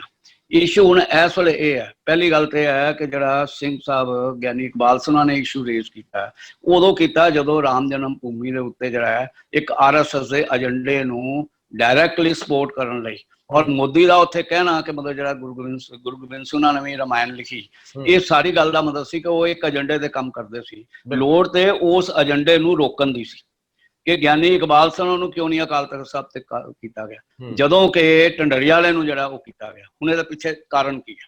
ਇਹਦੇ ਪਿੱਛੇ ਕਾਰਨ ਰਾਜਨੀਤੀ ਇੰਨੀ ਹੈ ਕਿ ਗਿਆਨੀ ਇਕਬਾਲ ਸਿੰਘ ਕੱਲਾ, ਹੁਣ ਉਹ ਐਕਸ ਜਥੇਦਾਰ ਵੀ ਹੋ ਗਿਆ, ਕੱਲਾ, ਲੇਕਿਨ ਢੰਡਰੀਆ ਵਾਲੇ ਕੋਲ ਇੱਕ ਡੇਰਾ ਹੈ ਤੇ ਡੇਰੇ ਨੂੰ ਜਦੋਂ ਚੈਲੰਜ ਕਰਦਾ ਹੈ, ਔਰ ਉਸੇ ਚੈਲੰਜ ਦੇ ਵਿੱਚੋਂ ਜਿਹੜੀ ਆ ਉਹ ਗੱਲ ਨਿਕਲੀ ਸੀ ਜਦੋਂ ਛਬੀਲ ਦੇ ਵਿੱਚ ਜਿਹੜਾ ਹੈ ਉਹਨਾਂ ਦੇ ਆਪਣੇ ਪੈਰੋਕਾਰ ਦੇ ਉੱਤੇ ਔਰ ਢੰਡਰੀਆ ਵਾਲੇ ਉੱਤੇ ਹਮਲਾ ਵੀ ਹੋਇਆ ਸੀ। ਉਦੋਂ ਵੀ ਸਾਡਾ ਅਕਾਲ ਤਖਤ ਸਾਹਿਬ ਤੇ ਪੰਥਕ ਧਿਰਾਂ ਜਿਹੜੀਆਂ ਸਨ ਉਹ ਚੁੱਪ ਰਹੀਆਂ ਸਨ, ਔਰ ਇਸ ਨੂੰ ਦੁਨਿਆਵੀ ਅਦਾਲਤ ਵੀ ਜਿਹੜਾ ਸੀ ਸਮਝ ਕੇ ਕੇਸ ਜਿਹੜਾ ਉਹ ਤੇ ਚੁੱਪ ਹੋ ਗਿਆ। ਸੋ ਕਹਿੰਦਾ ਉਸ ਵੇਲੇ ਵੀ ਜਿਹੜਾ ਅਕਾਲੀ ਸਰਕਾਰ ਸੀ ਤਾਂ ਅਕਾਲੀ ਸਰਕਾਰ ਕਹਿੰਦੀ ਸੀ ਅਸੀਂ ਐਕਸ਼ਨ ਲਵਾਂਗੇ। ਉਦੋਂ ਬਾਅਦ ਜਿਹੜਾ ਸੀ ਇਹ ਅਮਰਿੰਦਰ ਸਿੰਘ ਕਾਂਗਰਸ ਸਰਕਾਰ ਵਿੱਚ ਹੀ ਕਹਿੰਦਾ ਸੀ ਐਕਸ਼ਨ ਲਵਾਂਗੇ, ਲੇਕਿਨ ਕਿਸੇ ਦਬਾਅ ਦੇ ਵਿੱਚ ਸਰਕਾਰਾਂ ਜਿਹੜੀਆਂ ਨੇ ਆਪਣੀ ਰਾਜਨੀਤੀ ਕਰ ਰਹੀਆਂ ਨੇ, ਪੰਥਕ ਧਿਰਾਂ ਆਪਣੀਆਂ ਰਾਜਨੀਤੀ ਕਰ ਰਹੀਆਂ ਨੇ, ਲੇਕਿਨ ਪੰਥ ਦਾ ਜਿਹੜਾ ਨੁਕਸਾਨ ਹੋ ਰਿਹਾ ਉਹਦੇ ਬਾਰੇ ਨਹੀਂ ਸੋਚ ਰਹੇ। ਜੇ ਅਸੀਂ ਬੜੀ ਕਲੀਅਰ ਜੀ ਗੱਲ ਕਰੀਏ ਤੇ ਇਸ ਵੇਲੇ ਤਖਤ ਸ੍ਰੀ ਹਜ਼ੂਰ ਸਾਹਿਬ, ਤਖਤ ਸ੍ਰੀ ਪਟਨਾ ਸਾਹਿਬ ਔਰ ਦਮਦਮੀ ਟਕਸਾਲ, ਇਹ ਜਿਹੜੇ ਇਹ ਤਿੰਨ ਉਹ ਸੰਸਥਾਵਾਂ ਨੇ ਜਿਹੜੀਆਂ ਡਟ ਕੇ ਜਿਹੜੀਆਂ ਨੇ ਦਸਮ ਗ੍ਰੰਥ ਦੇ ਗੁਰੂ ਗ੍ਰੰਥ ਸਾਹਿਬ ਦੇ ਨਾਲ ਜਿਹੜਾ ਪ੍ਰਕਾਸ਼ ਕਰਕੇ ਉੱਥੇ ਜਿਹੜਾ ਉਹ ਬਲੀਵ ਕਰਦੀਆਂ ਨੇ। ਦੂਜੇ ਪਾਸੇ ਬਿਲਕੁਲ ਹੀ ਜਿਹੜੀਆਂ ਨੇ ਉਹ ਵੱਖਰੀਆਂ ਸੰਸਥਾਵਾਂ ਨੇ। ਸੋ ਕਹਿਣ ਦਾ ਮਤਲਬ ਇਹ ਹੈ ਕਿ ਜਿਵੇਂ ਦੋ ਧਿਰਾਂ ਸਾਹਮਣੇ ਹੋ ਗਈਆਂ ਤੇ ਪਹਿਲਾਂ ਜਿਹੜਾ ਸੀ ਵਿਅਕਤੀਗਤ ਤੌਰ ਦੇ ਉੱਤੇ ਕਾਲਾ ਅਫਗਾਨਾ ਔਰ ਦਰਸ਼ਨ ਸਿੰਘ ਜਾਂ ਦੂਜੇ ਗੁਰਤੇਜ ਸਿੰਘ ਵੀ ਉਹਨਾਂ ਚੋਂ ਨੇ, ਗੁਰਦਰਸ਼ਨ ਸਿੰਘ ਢਿੱਲੋਂ ਵੀ ਉਹਨਾਂ ਚੋਂ ਨੇ, ਜਿਹੜੇ ਇਸ ਗੱਲ ਦੇ ਵਿੱਚ ਜਿਹੜਾ ਹੈ ਉਹ ਨਹੀਂ ਬਲੀਵ ਕਰਦੇ ਔਰ ਪੂਰੇ ਕੱਟੜ ਵਿਰੋਧੀਆਂ ਦੇ ਤੌਰ ਤੇ ਖੜੇ ਨੇ। ਪਰ ਇਹ ਇੰਡੀਵਿਜੂਅਲ ਜਿਹੜਾ ਸਾਰੇ ਵਿਚਾਰ ਸਨ ਇਹ ਪੰਥ ਦੇ ਨਾਲ ਕੋਈ ਪ੍ਰਭਾਵਸ਼ਾਲੀ ਨਹੀਂ ਸਨ। ਮੈਨੂੰ ਡਾਕਟਰ ਸਾਹਿਬ ਇੱਕ ਚੀਜ਼ ਜਿਹੜੀ ਹੈ ਕਿ ਕੋਈ ਸਾਡੇ ਆਪਣੇ ਕੌਮੀ ਕਿਰਦਾਰ ਏਡੇ ਵੱਡੇ ਕੋਈ ਵੀ ਨਹੀਂ ਹੈਗੇ ਜਿਹੜੇ ਇਹ ਟਕਸਾਲ ਔਰ ਢੱਡਰੀਆਂ ਵਾਲੇ ਨੂੰ ਕਿਤੇ ਕਾਮਨ ਪਲੇਟਫਾਰਮ ਤੇ ਇਕੱਠਿਆਂ ਕਰ ਸਕਦੇ। ਅਕਾਲ ਤਖਤ ਦੇ ਕਿਸੇ ਦੀ ਡਿਊਟੀ ਲਾ ਦਿੰਦੇ ਔਰ ਉਹਨਾਂ ਦੇ ਨੂੰ ਨਿਊਟਰਲ ਕਰਕੇ ਤੇ ਕਿਤੇ ਇੱਕ ਕਾਮਨ ਮਿਨੀਮਮ ਪਲੇਟਫਾਰਮ ਤੇ ਹੋ ਜਾਂਦਾ ਕੁਝ। ਉਹ ਤਾਂ ਹੁੰਦਾ ਕਿ ਜੇਕਰ ਕਿਸੇ ਦੀ ਇੱਛਾ ਸ਼ਕਤੀ ਹੋਵੇ। ਅਜੇ ਤੱਕ ਤੇ ਇਸ ਗੱਲ ਨੂੰ ਪਲੇ ਕਰਨ ਵਾਸਤੇ ਜਿਹੜਾ ਹੈ ਅਕਾਲੀ ਸਰਕਾਰ ਜਿਹੜੀ ਆ ਕਰਦੀ ਰਹੀ। ਜੇ ਤੁਸੀਂ ਇਹ ਰਾਜਨੀਤੀ ਗੇਮ ਜਿਹੜੀ ਆ ਦੇਖੋ ਤੇ ਦੋ ਤਖਤਾਂ ਦੇ ਜਥੇਦਾਰਾਂ ਕੋਲ ਆਪਣੀ ਮਨਮਰਜ਼ੀ ਦੇ ਫੈਸਲੇ ਕਰਾਉਣੇ ਤੇ ਦਸਮ ਗ੍ਰੰਥ ਬਾਰੇ ਚੁੱਪ ਰਹਿਣਾ, ਇਹ ਉਹਨਾਂ ਦੇ ਹਿੱਤ 'ਚ ਸੀ ਜੀ, ਪਟਨਾ ਸਾਹਿਬ ਔਰ ਹਜ਼ੂਰ ਸਾਹਿਬ ਦੇ।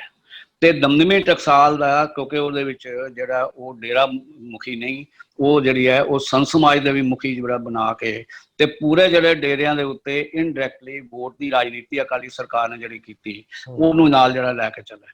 ਹੁਣ ਅਕਾਲੀ ਸਰਕਾਰ ਲਈ ਜਾਂ ਹੁਣ ਇਸ ਵੇਲੇ ਅਕਾਲੀ ਦਲ ਲਈ ਜ਼ਿਆਦਾ ਜਿਹੜੀ ਹੈ ਵੋਟ ਦੀ ਰਾਜਨੀਤੀ ਹੈ ਤੇ ਅਕਾਲੀ ਦਲ ਦਾ ਜਿਹੜਾ ਉਹ ਕਬਜ਼ਾ ਜਿਹੜਾ ਹੈ ਉਹ SGPC ਤੇ ਹੈ ਤੇ ਜਿਹੜਾ ਇਹ ਪੰਜਾਬ ਦੇ ਜਿਹੜੇ ਤਿੰਨ ਤਖਤ ਨੇ ਉਹਨਾਂ ਤੇ ਵੀ ਹੈ।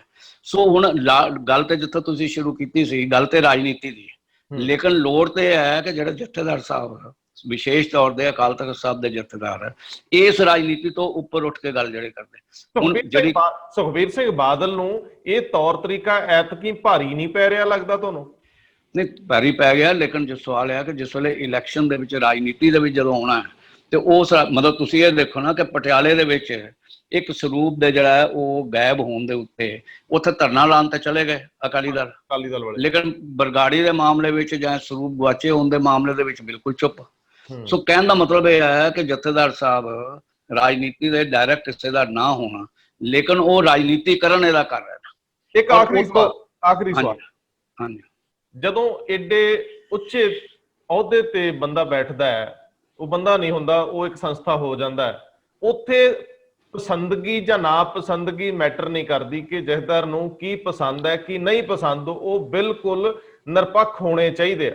ਵਿਦੇਸ਼ੀ ਸਿੱਖ ਕਿਸ ਤਰ੍ਹਾਂ ਸੋਚਦੇ ਆ ਉਦਾਂ ਦਾ ਸੋਚਣ ਲੱਗ ਜਾਣਾ, ਕੁਝ 2-4 ਆਪਣੇ ਪ੍ਰੋ ਜਿਹੜੇ ਵਿਦਵਾਨ ਹੈ ਉਹ ਕੀ ਸੋਚਦੇ ਉਦਾਂ ਦਾ ਸੋਚਣ ਲੱਗ ਪੈਣਾ, ਤੁਹਾਡੇ ਨਾਲ ਜੁੜੀ ਹੋਈ ਜਮਾਤ ਕਿਵੇਂ ਸੋਚਦੀ ਉਵੇਂ ਸੋਚਣ ਲੱਗ ਜਾਣਾ, ਸ਼੍ਰੋਮਣੀ ਕਮੇਟੀ ਨੂੰ ਕੀ ਵਾਰਾ ਖਾਂਦਾ ਉਵੇਂ ਸੋਚਣ ਲੱਗ ਜਾਣਾ, ਜਾਂ ਕਿਸੇ ਇੱਕ ਸੰਸਥਾ ਜਿਹੜੀ ਤੁਹਾਡੇ ਨਾਲ ਕੋਈ ਵੀ ਹੋ ਸਕਦੀ ਆ ਉਹਦੇ ਅਨੁਸਾਰ ਹੀ ਹੋ ਜਾਣਾ। ਤੁਹਾਨੂੰ ਲੱਗਦਾ ਇਸੇ ਕਾਰਨ ਕਈ ਫੈਸਲੇ ਉਲਾਰੂ ਨਜ਼ਰ ਆਉਂਦੇ ਆ। ਇਹਨਾਂ ਥਾਵਾਂ ਤੇ ਬੈਠਣ ਵਾਲੇ ਬੰਦੇ ਨੂੰ ਵਿਅਕਤੀਗਤ ਸੋਚ ਛੱਡ ਦੇਣੀ ਚਾਹੀਦੀ ਆ, ਸਮੂਹਿਕ ਸੋਚ ਵਿੱਚ ਆਪਣੇ ਆਪ ਨੂੰ ਤਬਦੀਲ ਕਰ ਲੈਣਾ ਚਾਹੀਦਾ। ਦੇਖੋ ਤੁਹਾਡੀ ਗੱਲ ਠੀਕ ਹੈ, ਪਰ ਦੋ ਗੱਲਾਂ ਇਹਦੇ ਸਾਹਮਣੇ ਰੱਖ ਲਓ। ਇੱਕ ਤੇ ਫੈਸਲਾ ਜਿਹੜਾ ਹੈ ਉਹ 5 ਸਿੰਘ ਸਾਹਿਬਾਨ ਨੇ ਕਰਨਾ ਹੈ, ਬਾਕੀ ਸਿੰਘ ਸਾਹਿਬਾਨ ਨੂੰ ਵੀ ਖੁਸ਼ ਕਰਨ ਲਈ ਕੁਝ ਨਾ ਕੁਝ ਉਹਨਾਂ ਦੀਆਂ ਇੱਛਾਵਾਂ ਨਾਲ ਵੀ ਚੱਲਣਾ ਪਵੇਗਾ, ਨੰਬਰ 1। ਨੰਬਰ 2, ਸਿੰਘ ਸਾਹਿਬਾਨ ਦਾ ਜਿਹੜਾ ਸਟਾਈਲ ਹੈ ਉਹ ਸਟਾਈਲ ਬੜਾ ਸਪਸ਼ਟ ਹੈ ਕਿ ਉਹ ਚਾਹੁੰਦੇ ਨੇ ਕਿ ਮੈਂ ਕੁਝ ਕਰਾਂ, ਔਰ ਉਹਨੂੰ ਕਾਮੋਫਲਾਈ ਕਰਦੇ ਨੇ ਇਸ ਕਰਕੇ ਕਿ ਬਾਕੀ ਸਾਰੇ ਆਕੇ ਜਿਹੜੇ ਨੇ, ਭਾਵੇਂ ਉਹ ਸ਼੍ਰੋਮਣੀ ਅਕਾਲੀ ਦਲ ਹੋਵੇ, ਭਾਵੇਂ SGPC ਦੇ ਪ੍ਰਧਾਨ ਤੇ ਦੂਜੇ ਹੋਣ, ਤੇ ਭਾਵੇਂ ਜਿਹੜੀਆਂ ਨੇ ਉਹ ਦੂਜੀਆਂ ਸੰਸਥਾਵਾਂ ਹੋਣ ਜਿਨ੍ਹਾਂ ਨੂੰ ਉਹ ਖੁਸ਼ ਕਰਨਾ ਚਾਹੁੰਦੇ ਨੇ। ਪਰ ਜੇ ਅਸੀਂ ਇਹ ਗੱਲ ਕਹੀਏ ਕਿ ਜੇ ਸੱਚੀ ਮੁੱਚੀ ਸਿੰਘ ਸਾਹਿਬ ਗਿਆਨੀ ਹਰਪ੍ਰੀਤ ਸਿੰਘ ਹੋਰੀ ਰਾਜਨੀਤੀ ਤੋਂ ਉੱਪਰ ਉੱਠ ਕੇ ਸਿੱਖੀ ਭਾਵਨਾ ਦੇ ਨਾਲ ਗੁਰੂ ਗ੍ਰੰਥ ਸਾਹਿਬ ਦੇ ਨਤਮਸਤਕ ਹੋ ਕੇ ਸੱਚ ਔਰ ਸੋਚ ਨਾਲ ਜੇ ਚੱਲਣ ਤੇ ਸ਼ਾਇਦ ਪੰਥ ਦਾ ਜਿਹੜਾ ਉਹ ਕਾਫੀ ਵੱਡਾ ਫੈਸਲਾ ਜਿਹੜਾ ਉਹ ਹੋ ਸਕਦਾ ਹੈ। ਉਮੀਦ ਰੱਖੀ ਜਾ ਸਕਦੀ, ਉਮੀਦ ਜਥੇਦਾਰ ਦੇਖੋ ਮੈਨੂੰ ਤੇ ਇਹ ਲੱਗਦਾ ਹੈ, ਕਿਉਂਕਿ ਉਹਦਾ ਕਾਰਨ ਇਹ ਹੈ ਕਿ ਜਥੇਦਾਰ ਸਾਹਿਬ ਵੀ ਜਿਸ ਵੇਲੇ ਕੋਈ ਕਮੇਟੀ ਬਣਾਉਂਦੇ ਨੇ, ਕੁਝ ਬਣਾਉਂਦੇ ਨੇ, ਉਹ ਉਹਨਾਂ ਹੀ ਪ੍ਰਭਾਵਾਂ ਨੂੰ ਕਬੂਲ ਕਰ ਲੈਂਦੇ ਨੇ। ਜਿਵੇਂ ਜਿਹੜੀ 5 ਮੈਂਬਰੀ ਕਮੇਟੀ ਜਿਹੜੀ ਬਣੀ, 5 ਮੈਂਬਰੀ ਕਮੇਟੀ ਜਿਨ੍ਹਾਂ ਨੇ ਅਸੀਂ ਹੱਲ ਲੱਭੇ, ਪਰ 2 ਮੈਂਬਰ ਜਿਹੜੇ ਨੇ ਉਹ ਕਮਿਟਡ ਇੱਕ ਧਿਰ ਨਾਲ ਸਨ। ਜਦੋਂ ਉਹਨਾਂ ਨੇ ਰੇਜ਼ ਕੀਤਾ, ਲੋੜ ਤੇ ਸੀ ਕਿ ਉਹ 5 ਮੈਂਬਰਾਂ ਦੇ ਵਿੱਚ 2 ਹੋਰ ਮੈਂਬਰ ਉਹਦੇ ਵੀ ਪਾ ਲੈਂਦੇ ਤੇ ਜਾਂ ਮਤਲਬ ਜਿਹੜਾ ਹੈ ਉਹ 2 ਮੈਂਬਰ ਹਟਾ ਦਿੰਦੇ। ਹੁਣ ਇਹ ਗੱਲਾਂ ਜਿਹੜੀਆਂ ਨੇ ਇਹ ਫਲੈਕਸੀਬਲ ਹੋਣ ਦੀ ਵੀ ਲੋੜ ਹੁੰਦੀ ਹੈ, ਉਹ ਸਿਰਫ ਫਲੈਕਸੀਬਲ ਨਹੀਂ ਹੋਣ ਦਿੰਦੇ ਜਿਹੜੇ ਧਿਰਾਂ ਜਿਹੜੀਆਂ ਨੇ ਇਹ ਕੰਮ ਜਿਹੜਾ ਨੇ ਪਹਿਲਾਂ ਹੀ ਕਰਵਾਉਂਦੀਆਂ ਨੇ, ਜਿਹੜਾ ਬਿਹਾਈਂਡ ਦਾ ਸੀਨ ਸਾਰਾ ਕੰਮ ਕਰਦੇ ਨੇ। ਜੇ ਅਸੀਂ ਇਹ ਗੱਲ ਸਮਝੀਏ ਕਿ ਚੀਫ ਮਿਨਿਸਟਰ ਤਾਂ ਬੜਾ ਵਧੀਆ ਕੰਮ ਕਰਦੇ ਨੇ, ਲੇਕਿਨ ਚੀਫ ਮਿਨਿਸਟਰ ਦੇ ਨਾਲ ਥੱਲੇ ਜਿਹੜੇ ਆਫੀਸਰ ਨੇ, ਜਿਹੜੀ ਬਿਊਰੋਕ੍ਰੇਸੀ ਹੈ, ਉਹ ਬਿਊਰੋਕ੍ਰੇਸੀ ਜੇਕਰ ਮੋਦੀ ਨੇ ਖਰੀਦੀ ਹੋਵੇ ਤੇ ਰਿਜ਼ਲਟ ਤੇ ਉਹੀ ਆਉਣਾ ਨਾ ਜਿਹੜੇ ਮਤਲਬ ਜਿਹੜੇ ਨੇ ਬਿਊਰੋਕ੍ਰੇਸੀ ਨੇ ਕਹਿਣਾ। ਇਹ ਵੀ ਇਵੇਂ ਲੱਗਦਾ ਹੈ ਕਿ ਜਥੇਦਾਰ ਸਾਹਿਬ ਆਪਣੇ ਆਪ ਹੀ ਤੇ ਸ਼ਾਇਦ ਠੀਕ ਚੱਲਣਾ ਚਾਹੁੰਦੇ ਹੋਣ, ਲੇਕਿਨ ਉਹਨਾਂ ਦੇ ਨਾਲ ਦੀ ਜਿਹੜੀ ਹਿਆਰਕੀ ਜਿਹੜੀ ਹੈ ਉਹ ਉਹਨਾਂ ਨੂੰ ਉਸ ਸਪਸ਼ਟਤਾ ਨਾਲ, ਉਸ ਪ੍ਰਤੀਬੱਧਤਾ ਨਾਲ ਔਰ ਉਸ ਇਮਾਨਦਾਰੀ ਨਾਲ ਨਹੀਂ ਚੱਲਣ ਦੇ ਰਹੇ। ਔਰ ਇਹਦੇ ਤੋਂ ਉਹਨਾਂ ਨੂੰ ਉੱਪਰ ਉੱਠ ਕੇ ਹੀ ਆਪਣੇ ਮਾਨ ਮਰਿਆਦਾ ਅਕਾਲ ਤਖਤ ਸਾਹਿਬ ਦੀ ਜਿਹੜੀ ਹੈ ਬਣਾਉਣੀ ਚਾਹੀਦੀ। ਇੱਕ ਸਵਾਲ ਜਿਹੜਾ ਤੁਸੀਂ ਛੱਡ ਗਏ ਉਹ ਮੈਂ ਦੁਬਾਰਾ ਲਿਆ ਰਿਹਾ, ਇਸ ਤੋਂ ਬਾਅਦ ਅਸੀਂ ਖਤਮ ਕਰਦੇ ਹਾਂ। ਜਿਹੜੇ ਸਨਮਾਨ ਕਰਨ ਵਾਲੇ ਚਿਹਰਿਆਂ ਦੀ ਗੱਲ ਹੈ, ਜਿਨ੍ਹਾਂ ਦਾ ਸਨਮਾਨ ਕੀਤਾ ਜਾਣਾ, ਸਨਮਾਨ ਦਾ ਤੌਰ ਤਰੀਕਾ, ਇਹ ਪ੍ਰਕਿਰਿਆ ਕਦੋਂ ਚੱਲੀ, ਕਦੋਂ ਐਪਲੀਕੇਸ਼ਨਸ ਮੰਗ ਹੋਈਆਂ, ਕਿਹਨਾਂ ਨੇ ਇਹ ਕਿਹਾ, ਕਿੱਧਰੋਂ ਇਹ ਪ੍ਰਪੋਜ਼ਲ ਆਈ ਹੋ ਸਕਦੀ ਹੈ ਕਿ ਸਨਮਾਨ ਕੀਤੇ ਜਾਣ, ਕਿਉਂਕਿ ਦੇਰ ਤੋਂ ਇਸ ਤਰ੍ਹਾਂ ਦੀ ਕੋਈ ਪਰੰਪਰਾ ਨਹੀਂ ਸੀ, ਔਰ ਇਹ ਸਮੇਂ ਦੀ ਚੋਣ, ਇਹ ਸਾਰੀਆਂ ਚੀਜ਼ਾਂ ਦੇ ਉੱਤੇ ਤੁਸੀਂ ਥੋੜੀ ਚੁੱਪ ਵੱਟ ਗਏ। ਮੈਨੂੰ ਲੱਗਦਾ ਤੁਸੀਂ ਵੀ ਸਿਆਸਤ ਕਰਨ ਲੱਗੇ। ਨਹੀਂ, ਮੈਂ ਤਾਂ ਚੁੱਪੇ ਬੱਟੀ ਨਹੀਂ ਹੈ। ਮੈਂ ਤਾਂ ਕਿਹਾ ਹੈ ਕਿ ਇਹ ਰਾਜਨੀਤੀ ਜਿਹੜੀ ਹੈ ਇੱਕ ਤੱਤੀ ਰਾਜਨੀਤੀ, ਕਿਉਂਕਿ ਇਹਦੇ ਵਿੱਚ ਦਲ ਖਾਲਸਾ ਨਾਲ ਸੰਬੰਧਤ ਧਿਰਾਂ ਤੇ ਆਪਣਾ ਦਮਦਮੀ ਟਕਸਾਲ ਦੀ ਜਿਹੜਾ ਹੈ ਉਹ ਗੁਰਬਚਨ ਸਿੰਘ ਜੀ, ਸੰਤ ਗੁਰਬਚਨ ਸਿੰਘ ਜੀ ਬੜੇ ਸਾਰਿਆਂ ਦੇ ਜਿਹੜੇ ਨੇ ਸਤਿਕਾਰਤ ਨੇ, ਪਰ ਉਹਨਾਂ ਦਾ ਨਾਮ ਦਮਦਮੀ ਟਕਸਾਲ ਨਾਲ ਜੁੜਿਆ ਹੋਣਾ, ਇਹ ਸਾਰਾ ਕੁਝ ਜਿਹੜਾ ਹੈ ਉਹ ਉਸ ਇੱਕ ਰਾਜਨੀਤੀ ਦਾ ਜਿਹੜਾ ਉਹ ਚਿਹਰਾ ਜਿਹੜਾ ਦਿੰਦੇ ਨੇ। ਲੇਕਿਨ ਮੈਨੂੰ ਤਾਂ ਅਜੇ ਤੱਕ ਕੋਈ ਇਨਫੋਰਮੇਸ਼ਨ ਨਹੀਂ, ਪਰ ਮੈਨੂੰ ਇਹ ਲੱਗਦਾ ਹੈ ਕਿ ਇਹ ਤੱਤ ਫੱਟ 'ਚ ਹੀ ਫੈਸਲਾ ਹੋਇਆ, ਔਰ ਤੱਤ ਫੱਟ 'ਚ ਫੈਸਲੇ ਦੇ ਵਿੱਚ ਜਿਹੜਾ ਕਿਸੇ ਕੋਲ ਸਲਾਹ ਕੋਈ ਨਹੀਂ ਲਈ ਗਈ, ਦੂਸਰਾ ਨਹੀਂ ਲਿਆ ਗਿਆ, ਔਰ ਕੋਈ ਇਹਦੀ ਜਿਊਰੀ ਨਹੀਂ ਬਣੀ, ਕੋਈ ਕੁਝ ਨਹੀਂ ਬਣੀ। ਲੇਕਿਨ ਇਹ ਤੁਹਾਨੂੰ ਜੇ ਯਾਦ ਹੋਵੇ ਤੇ ਇਹੋ ਜਿਹੇ ਫੈਸਲੇ ਜਿਹੜੇ ਨੇ ਪਹਿਲਾਂ ਵੀ SGPC ਕਰਦੀ ਸੀ। ਜਦੋਂ ਭਾਈ ਪਿੰਦਰਪਾਲ ਸਿੰਘ ਨੂੰ ਜਿਹੜਾ ਸਨਮਾਨ ਕੀਤਾ ਗਿਆ, ਔਰ ਉਸ ਵੇਲੇ ਵੀ ਜਿਹੜਾ ਨਾਲ ਜਿਹੜਾ ਉਹ ਭਾਈ ਹਰਜਿੰਦਰ ਸਿੰਘ ਨੂੰ ਵੀ ਕੀਤਾ ਗਿਆ ਸਨਮਾਨ, ਉਸ ਵੇਲੇ ਵੀ ਇਹਨਾਂ ਨੂੰ ਤੁਸੀਂ ਪੰਥ ਦੇ ਨਾਲ ਫਿਰ ਅਕਾਲੀ ਦਲ ਦੇ ਜਿਹੜਾ ਬਣਾਇਆ, ਜਿਹਦੇ 'ਚ ਉਹਨਾਂ ਨੇ ਆਪਣੇ ਆਪ ਨੂੰ ਵੱਖਰਾ ਕਰਨ ਲਈ ਉਹਨਾਂ ਨੇ ਯਤਨ ਕੀਤੇ। ਜੀ ਭਾਈ ਰਜਿੰਦਰ ਸੁਨਾਣਵੀਂ ਤੇ ਭਾਈ ਪਿੰਦਰਪਾਲ ਸੁਨਾਣਵੀਂ। ਲੇਕਿਨ ਉਹਨਾਂ ਨੂੰ ਸਨਮਾਨਿਤ ਕਰਨਾ ਜਿਹੜਾ ਸੀ, ਸਨਮਾਨਿਤ ਕਰਨਾ ਉਹਨਾਂ ਨੂੰ ਆਪਣੇ ਕਲਿਆਵੇ ਵਿੱਚ ਲੈਣ ਵਾਸਤੇ ਸੀ, ਜਿਹਦੇ ਤੋਂ ਕਾਫੀ ਹੱਦ ਤੱਕ ਉਹ ਬਚੇ। ਲੇਕਿਨ ਇਸ ਦੇ ਵਿੱਚ ਰਾਜਨੀਤੀ ਪੂਰੀ ਜਿਹੜੀ ਹੈ ਰਾਜਨੀਤੀ ਹੈ ਅੱਛਾ, ਕੁਝ ਬੜੇ ਇਹ ਫੈਸਲਾ ਇਹ ਸਿੰਘ ਸਾਹਿਬਾਨ ਦਾ ਹੈ, ਸ਼੍ਰੋਮਣੀ ਕਮੇਟੀ ਦਾ ਹੈ, ਜਾਂ ਉੱਪਰਲੇ ਬਾਸ ਸਰਦਾਰ ਸੁਖਬੀਰ ਸਿੰਘ ਬਾਦਲ ਦੀ ਸੋਚ ਹੈ? ਇਹ ਮੈਨੂੰ ਸਮਝ ਨਹੀਂ ਆ ਰਹੀ, ਇਹ ਫੈਸਲਾ ਜਿਹੜਾ ਇਹ ਕਿੱਧਰੋਂ ਕਿਵੇਂ ਅੱਗੇ ਵੱਧਦਾ ਹੈ? ਦੇਖੋ ਇਹ ਅੰਦਾਜ਼ਾ ਹੀ ਲਾ ਸਕਦੇ, ਲੇਕਿਨ ਜਿਹੜਾ ਗਿਆਨੀ ਹਰਪ੍ਰੀਤ ਸਿੰਘ ਦਾ ਸਟਾਈਲ ਹੈ, ਉਹ ਸਟਾਈਲ ਦੇ ਵਿੱਚ ਇਹ ਉਹਨਾਂ ਦੇ ਆਪਣੇ ਹੀ ਮਨ ਦੀ ਉਪਜ ਹੋ ਕੇ ਤੇ ਏਡੇ ਵੱਡੇ ਫੈਸਲਿਆਂ ਦੇ ਵਿੱਚੋਂ ਇੱਕ ਜਿਹੜਾ ਉਹ ਕਾਮੋਫਲਾਜ ਕਰਨ ਲਈ ਇੱਕ ਜਿਹੜਾ ਉਹ ਖੰਡ ਦਾ ਜਿਹੜਾ ਉਹ ਪਾਉਣ ਵਾਸਤੇ, ਖੰਡ ਦਾ ਵਲੇਵਾਂ ਜਿਹਾ ਪਾਉਣ ਵਾਸਤੇ ਇੱਕ ਮਿੱਠੀ ਗੋਲੀ ਜਿਹੜੀ ਹੈ ਨਾਲ ਦੇ ਦਿੱਤੀ ਉਹਨਾਂ ਧਿਰਾਂ ਨੂੰ ਜਿਨ੍ਹਾਂ ਨੂੰ ਸ਼ਾਇਦ ਉਹ ਦੂਜੇ ਫੈਸਲੇ ਪਸੰਦ ਨਾ ਆਉਣ। ਇੱਕ ਲਾਸਟ, ਕੀ ਅਕਾਲੀ ਦਲ ਨੂੰ ਜਿਹੜੇ ਇੱਕ ਦੋ ਗਰਮ ਖਿਆਲੀ ਚਿਹਰੇ ਨੇ ਉਹਨਾਂ ਨੂੰ ਸਨਮਾਨ ਕੀਤਾ ਜਾਣਾ ਅਕਾਲੀ ਦਲ ਨੂੰ ਵਾਰਾ ਖਾਊ? ਅਕਾਲੀ ਦਲ ਤੇ ਮੋਦੀ ਨੂੰ ਹਮੇਸ਼ਾ ਅੱਖਾਂ ਦਿਖਾਉਣ ਲਈ ਇਹੀ ਵਰਤਦਾ ਕਿ ਜੇਕਰ ਅਸੀਂ ਨਾ ਚੱਲੇ ਤੇ ਪੰਜਾਬ ਦੇ ਵਿੱਚ ਜਿਹੜਾ ਉਹ ਫਿਰ ਦੁਬਾਰਾ ਲਹਿਰ ਪੈਦਾ ਹੋ ਜਾਏਗੀ। ਇਹ ਤੇ ਅਸੀਂ ਸਾਰਿਆਂ ਨੂੰ ਸਾਂਭ ਕੇ ਰੱਖਿਆ ਆ। ਇਹ ਤਾਂ ਉਹਦੀ ਅਕਾਲੀ ਦਲ ਦੀ ਬੜੀ ਸਪਸ਼ਟ ਲਾਈਨ ਹੈ। ਬਾਦਲ ਸਾਹਿਬ ਦੇ ਜਦੋਂ ਪਿਛਲੀਆਂ ਇਲੈਕਸ਼ਨਾਂ ਦੇ ਵਿੱਚ ਵੀ ਭਾਸ਼ਣ ਵੀ ਜਿਹੜੇ ਇਹੀ ਹੁੰਦੇ ਸਨ, ਤੇ ਬੀਜੇਪੀ ਜੇਕਰ ਉਹਨਾਂ ਦੇ ਨਾਲ ਚੱਲਦੀ ਹੈ ਉਹਦਾ ਇੱਕ ਕਾਰਨ ਇਹ ਵੀ ਹੈ ਕਿ ਉਹਨਾਂ ਨੂੰ ਇਹ ਲੱਗਦਾ ਹੈ ਕਿ ਕਿਤੇ ਪੰਥ ਜਿਹੜਾ ਉਹ ਸਾਡੇ ਉਲਟ ਇੱਕ ਵੱਖਰੀ ਤਰ੍ਹਾਂ ਦਾ ਧਿਰ ਦੇ ਤੌਰ ਤੇ ਉੱਤੇ ਤੱਕ ਗਰਮ ਖਿਆਲੀਆਂ ਦਾ ਹੀ ਨਾਂ ਬਣ ਜਾਏ। ਇਹ ਤਾਂ ਹਮੇਸ਼ਾ ਹੀ ਜਿਹੜਾ ਇਹ ਕੰਮ ਜਿਹੜਾ ਉਹ ਅਕਾਲੀ ਦਲ ਦੀ ਸਿਆਸਤ ਦਾ ਰਿਹਾ, ਔਰ ਇਹ ਸਿਆਸਤ ਦਾ ਅੱਗੇ ਜਦੋਂ ਟੌੜਾ ਸਾਹਿਬ ਹੁੰਦੇ ਸਨ ਉਦੋਂ ਇਹ ਜ਼ਿੰਮੇਵਾਰੀ ਟੌੜਾ ਸਾਹਿਬ ਦੇ ਬਣਦੇ ਸਨ ਤੇ ਬਾਦਲ ਸਾਹਿਬ ਸਵਾਲ ਲੈਂਦੇ ਸਨ। ਹੁਣ ਬਾਦਲ ਸਾਹਿਬ ਨੂੰ ਹੋਰ ਕਿਸੇ ਨੂੰ ਵਰਤ ਕੇ ਜਿਹੜਾ ਇਹ ਕੰਮ ਕਰਨਾ ਪੈਂਦਾ। ਇਹ ਤਾਂ ਲੰਬੀ ਰਾਜਨੀਤੀ ਹੈ ਲਗਾਤਾਰ, ਭਾਵੇਂ ਤੁਸੀਂ ਰਾਜਨੀਤੀ ਨੂੰ ਮਤਲਬ ਜਿਹੜਾ ਉਹ ਬਾਬਾ ਖੜਕ ਸਿੰਘ ਤੋਂ ਵੀ ਸ਼ੁਰੂ ਕਰੋਗੇ, ਸਤਾਰਾ ਸਿੰਘ ਤੋਂ ਵੀ ਸ਼ੁਰੂ ਕਰੋਗੇ, ਇਹ ਲਗਾਤਾਰ ਜਿਹੜੀ ਹੈ ਉਹ ਇਹਨੂੰ ਮਤਲਬ ਮੈਂ ਬਲੈਕਮੇਲਿੰਗ ਵਾਲੀ ਤਾਂ ਨਹੀਂ ਕਹਿੰਦਾ, ਪਰ ਇਹ ਇੱਕ ਰਾਜਨੀਤੀ ਦਾ ਜਿਹੜਾ ਇੱਕ ਸਟਾਈਲ ਹੈ ਜਿਹੜਾ ਅਕਾਲੀ ਦਲ ਦਾ ਲਗਾਤਾਰ ਸੀ। ਔਰ ਮਿਨੋਰਟੀ 'ਚ ਹੋ ਕੇ ਇਹ ਬੈਨੀਫਿਟ ਲੈਣ ਲਈ ਵੀ ਜਾਂ ਆਪਣੀਆਂ ਜਿਹੜੀਆਂ ਨੇ ਉਹ ਗੱਲਾਂ ਮਨਵਾਉਣ ਲਈ ਇਸ ਨੀਤੀ ਨੂੰ ਜਿਹੜਾ ਹੈ ਉਹ ਜ਼ਰੂਰ ਚੱਲਦੇ ਨੇ। ਦੋ ਮਸਲੇ ਖੜੇ ਹੋ ਗਏ। ਪਹਿਲਾਂ ਤੁਸੀਂ ਇਹ ਕਿਹਾ ਕਿ ਇਹ ਗਿਆਨੀ ਹਰਪ੍ਰੀਤ ਸਿੰਘ ਦੇ ਆਪਣੀ ਸੋਚ ਵਿੱਚੋਂ ਆਇਆ ਹੋ ਸਕਦਾ ਕਿ ਚਲੋ ਮੈਂ ਸਨਮਾਨਾਂ ਦੀ ਗੱਲ ਕਹਿ ਰਿਹਾ। ਹਾਂ, ਸਨਮਾਨਾਂ ਦੀ। ਦੂਜੇ ਬੰਨੇ ਤੁਸੀਂ ਇਹ ਕਹਿ ਰਹੇ ਹੋ ਕਿ ਅਕਾਲੀ ਦਲ ਇਸੇ ਤਰ੍ਹਾਂ ਦੀ ਪੋਲਿਟਿਕਸ ਕਰਦਾ ਆਇਆ ਕਿ ਗਰਮ ਖਿਆਲੀਆਂ ਵਾਲੀ ਗੱਲ ਜਿਹੜੀ ਕੇਂਦਰ ਨੂੰ ਡਰਾਉਣ ਲਈ ਵੀ ਹੁੰਦੀ ਹੈ। ਸੋ ਇਹ ਫਿਰ ਫੈਸਲਾ ਕੁੱਲ ਮਿਲਾ ਕੇ ਸਿਆਸਤੀ ਹੈ ਜੀ, ਤੇ ਇਹ ਸਿਆਸਤ ਮੈਂ ਤੁਹਾਨੂੰ ਸ਼ੁਰੂ ਚ ਕਿਹਾ ਕਿ ਗਿਆਨੀ ਹਰਪ੍ਰੀਤ ਸਿੰਘ ਹਮੇਸ਼ਾ ਹੀ ਗਰਮ ਬਿਆਨ ਦੇ ਕੇ, ਭਾਵੇਂ ਉਹ ਖਾਲਿਸਤਾਨ ਬਾਰੇ ਹੋਣ, ਭਾਵੇਂ ਉਹ ਜਿਹੜੀ ਹੈ ਉਹ ਗਰਮ ਖਿਆਲੀਆਂ ਦੇ ਹਾਮੀ ਨਾਲ ਭਰਨ ਨਾਲ ਹੋਣ, ਭਾਵੇਂ ਅਰਦਾਸ ਕਰਨ ਦੇ ਮਸਲੇ 'ਚ ਹੋਣ, ਉਹ ਸਾਰੇ ਜਿਹੜੇ ਨੇ ਉਹ ਮਸਲੇ ਜਿਹੜੇ ਨੇ ਉਹਨਾਂ ਨੂੰ ਜਿਸ ਵੇਲੇ ਆਪਣੇ ਫੈਸਲੇ ਪੰਥ ਦੇ ਕਰਨੇ ਨੇ ਉਸ ਵੇਲੇ ਜਿਹੜਾ ਉਹਦੇ ਨਾਲ ਜਿਹੜਾ ਉਹਦਾ ਕਵਰ ਜਿਹੜਾ ਉਹ ਬਣਾ ਲੈਂਦੇ ਨੇ, ਜਿਹਨੂੰ ਕਾਮੋਫਲਾਜ ਅਸੀਂ ਕਹਿੰਦੇ ਆ ਕਿ ਉਹ ਕਾਮੋਫਲਾਜ ਜਿਹੜਾ ਉਹ ਕਰਨ ਵਾਸਤੇ ਹੈ ਕਿ ਇੱਕ ਪਾਸੇ ਗਰਮ ਗੱਲ ਕਰੀ ਜਾਓ, ਇੱਕ ਪਾਸੇ ਠੰਡੀ ਗੱਲ ਕਰੀ ਜਾਓ, ਤੇ ਗਰਮ ਗੱਲ ਦੇ ਵਿੱਚ ਖੁਸ਼ ਕਰਕੇ ਤੇ ਬਾਕੀ ਕੰਮ ਆਪਣਾ ਜਿਹੜਾ ਉਹ ਕਰੀ ਚੱਲੋ।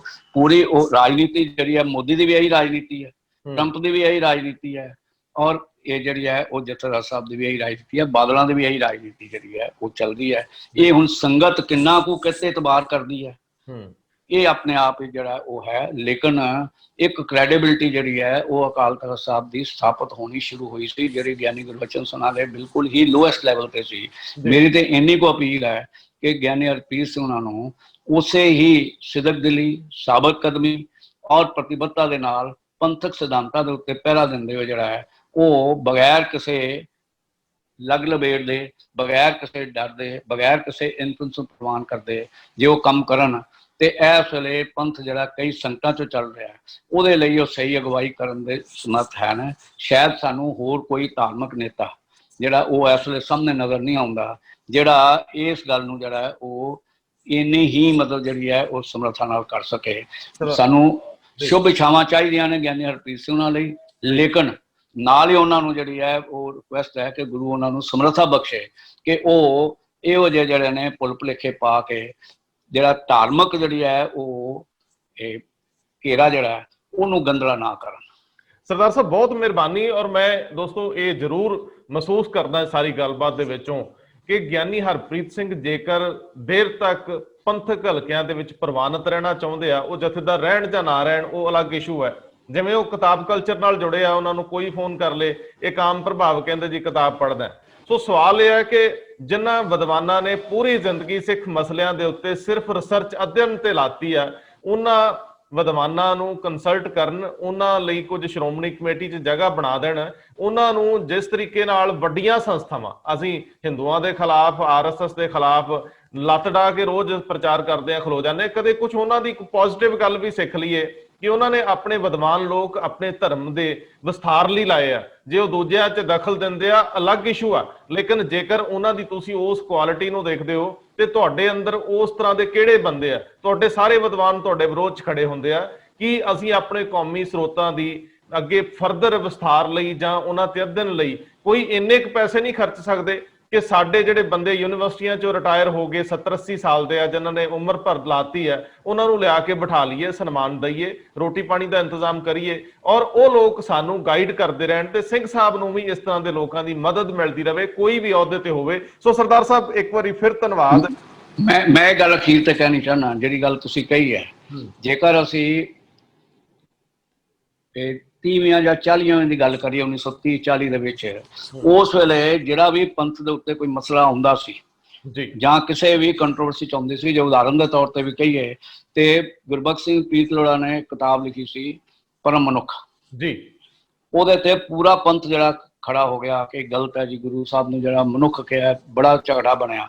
ਤੇ ਉਸ ਵੇਲੇ 5 ਜਿਹੜੇ ਸਨ ਉਹ ਸਿੱਖ ਵਿਦਵਾਨ ਜਿਹੜੇ ਸਨ ਉਹ ਇਕੱਠੇ ਹੋਏ ਸਨ ਜੀ, ਜਿਨ੍ਹਾਂ ਚ ਬਾਬਾ ਹਰਕਿਸ਼ਨ ਸਿੰਘ ਸਨ, ਮਾਸਟਰ ਹੈਡਮਾਸਟਰ ਮਹਿਤਾਬ ਸਿੰਘ ਸਨ, ਔਰ ਜਿਹੜੇ ਨੇ ਉਹ ਭਾਈ ਵੀਰ ਸਿੰਘ ਸਨ, ਦੂਜੇ ਸਨ। ਇਹਨਾਂ ਨੇ ਇਕੱਠੇ ਹੋ ਕੇ ਇੱਕ ਬਿਆਨ ਦੇ ਦਿੱਤਾ 5 ਵਿਦਵਾਨਾਂ ਨੇ ਦਸਤਖਤ ਕਰਕੇ ਕਿ ਇਹ ਸਿੱਖੀ ਸਿਧਾਂਤਾਂ ਅਨੁਸਾਰ ਗੁਰੂ ਸਾਹਿਬ ਪਰਮ ਮਨੁੱਖ ਹੈ ਨੇ ਔਰ ਇਹਦੇ ਬਾਰੇ ਕੋਈ ਕੰਟਰੋਵਰਸੀ ਨਹੀਂ ਕਰਨੀ। ਉਸ ਤੋਂ ਬਾਅਦ ਕੋਈ ਇਸ਼ੂ ਖਤਮ ਹੋ ਗਿਆ। ਉਹ ਕਿਤਾਬ ਜਦੋਂ ਮੈਂ MA ਕਰਦਾ ਸੀ, ਇੱਕ ਟੈਕਸਟ ਬੁੱਕ ਦੇ ਤੌਰ ਦੇ ਉੱਤੇ ਪੜ੍ਹੀ ਔਰ ਉਹਦੇ ਤੇ ਉਸ ਕਿਤਾਬ ਦੇ ਸ਼ੁਰੂ ਵਿੱਚ ਜਿਹੜੀ ਹੈ ਉਹ 5 ਵਿਦਵਾਨਾਂ ਦੀ ਜਿਹੜੀ ਹੈ ਉਹ ਸਟੇਟਮੈਂਟ ਜਿਹੜੀ ਹੈ ਨਾਲ ਛਾਪੀ ਗਈ ਸੀ ਤਾਂ ਕਿ ਸਟੱਡੀ ਜਿਹੜੀ ਕੀਤੀ ਹੈ। ਸੋ ਇਹ ਵੈਸੇ ਨਿਰੀ ਇਹ ਗੱਲ ਨਹੀਂ ਹੈ, ਉਸ ਵੇਲੇ ਉਹਨਾਂ ਵਿਦਵਾਨਾਂ ਦੀ ਇੱਕ ਆਪਣੀ ਸਮਰੱਥਾ ਸੀ ਜੀ, ਉਹਨਾਂ ਨੇ ਆਪਣੀ ਇੱਕ ਥਾਂ ਬਣਾਈ ਸੀ, ਉਹ ਆਪ ਵੀ ਕੰਟਰੋਵਰਸੀ 'ਚ ਨਹੀਂ ਸਨ ਪੈਂਦੇ। ਲੇਕਿਨ ਹੁਣ ਸ਼ਾਇਦ ਜਿਹੜਾ ਹੈ ਅਸੀਂ ਸਾਰੇ ਧਿਰਾਂ 'ਚ ਵੰਡੇ ਜਾਂਦੇ ਹਾਂ, ਅਸੀਂ ਆਪਣੀ ਓਪੀਨੀਅਨ 'ਚ ਪੱਕੇ ਤੱਕੇ ਚੱਲੀ ਜਾਂਦੇ ਹਾਂ ਔਰ ਅਸੀਂ ਹੱਲ ਲੱਭਣ ਵਾਲੇ ਜਿਹੜੇ ਪਾਸੇ ਨਹੀਂ ਚੱਲਦੇ। ਇਹਦੇ ਵਿੱਚ ਤੁਸੀਂ ਕਹਿ ਲਓ ਕਿ ਬੁੱਧੀਜੀਵੀ ਵੀ ਕਸੂਰਵਾਰ ਹੈ ਨੇ, ਲੇਕਿਨ ਬੁੱਧੀਜੀਵੀਆਂ ਨੂੰ ਇੱਕ ਸਥਿਤੀ ਤੇ ਬਿਠਾ ਕੇ ਉਹਨਾਂ ਨੂੰ ਠੀਕ ਫੈਸਲੇ ਕਰਵਾਉਣ ਦੇ ਵਿੱਚ ਵੀ ਅਕਾਲ ਤਖ਼ਤ ਸਾਹਿਬ ਦਾ ਇੱਕ ਹਿੱਸਾ ਜਿਹੜਾ ਹੋ ਸਕਦਾ ਹੈ। ਔਰ ਤੁਸੀਂ ਜੇਕਰ ਇਦੋਂ ਵੀ ਅੱਗੇ ਚੱਲੀਏ, ਗੱਲ ਲੰਬੀ ਹੁੰਦੀ ਹੈ ਕਿ ਜਿਸ ਵੇਲੇ ਜਿਹੜੇ ਸਾਡੇ ਮਜ਼੍ਹਬੀ ਸਿੱਖ ਸਨ ਉਹਨਾਂ ਨੂੰ ਹਰਿਮੰਦਰ ਸਾਹਿਬ ਐਂਟਰ ਨਹੀਂ ਸੀ ਕਰਨ ਦਿੰਦੇ ਹੁੰਦੇ, ਔਰ ਉਸ ਵੇਲੇ ਵੀ ਇਹ ਗੱਲ ਫਿਰ 30s 'ਚ ਹੈ।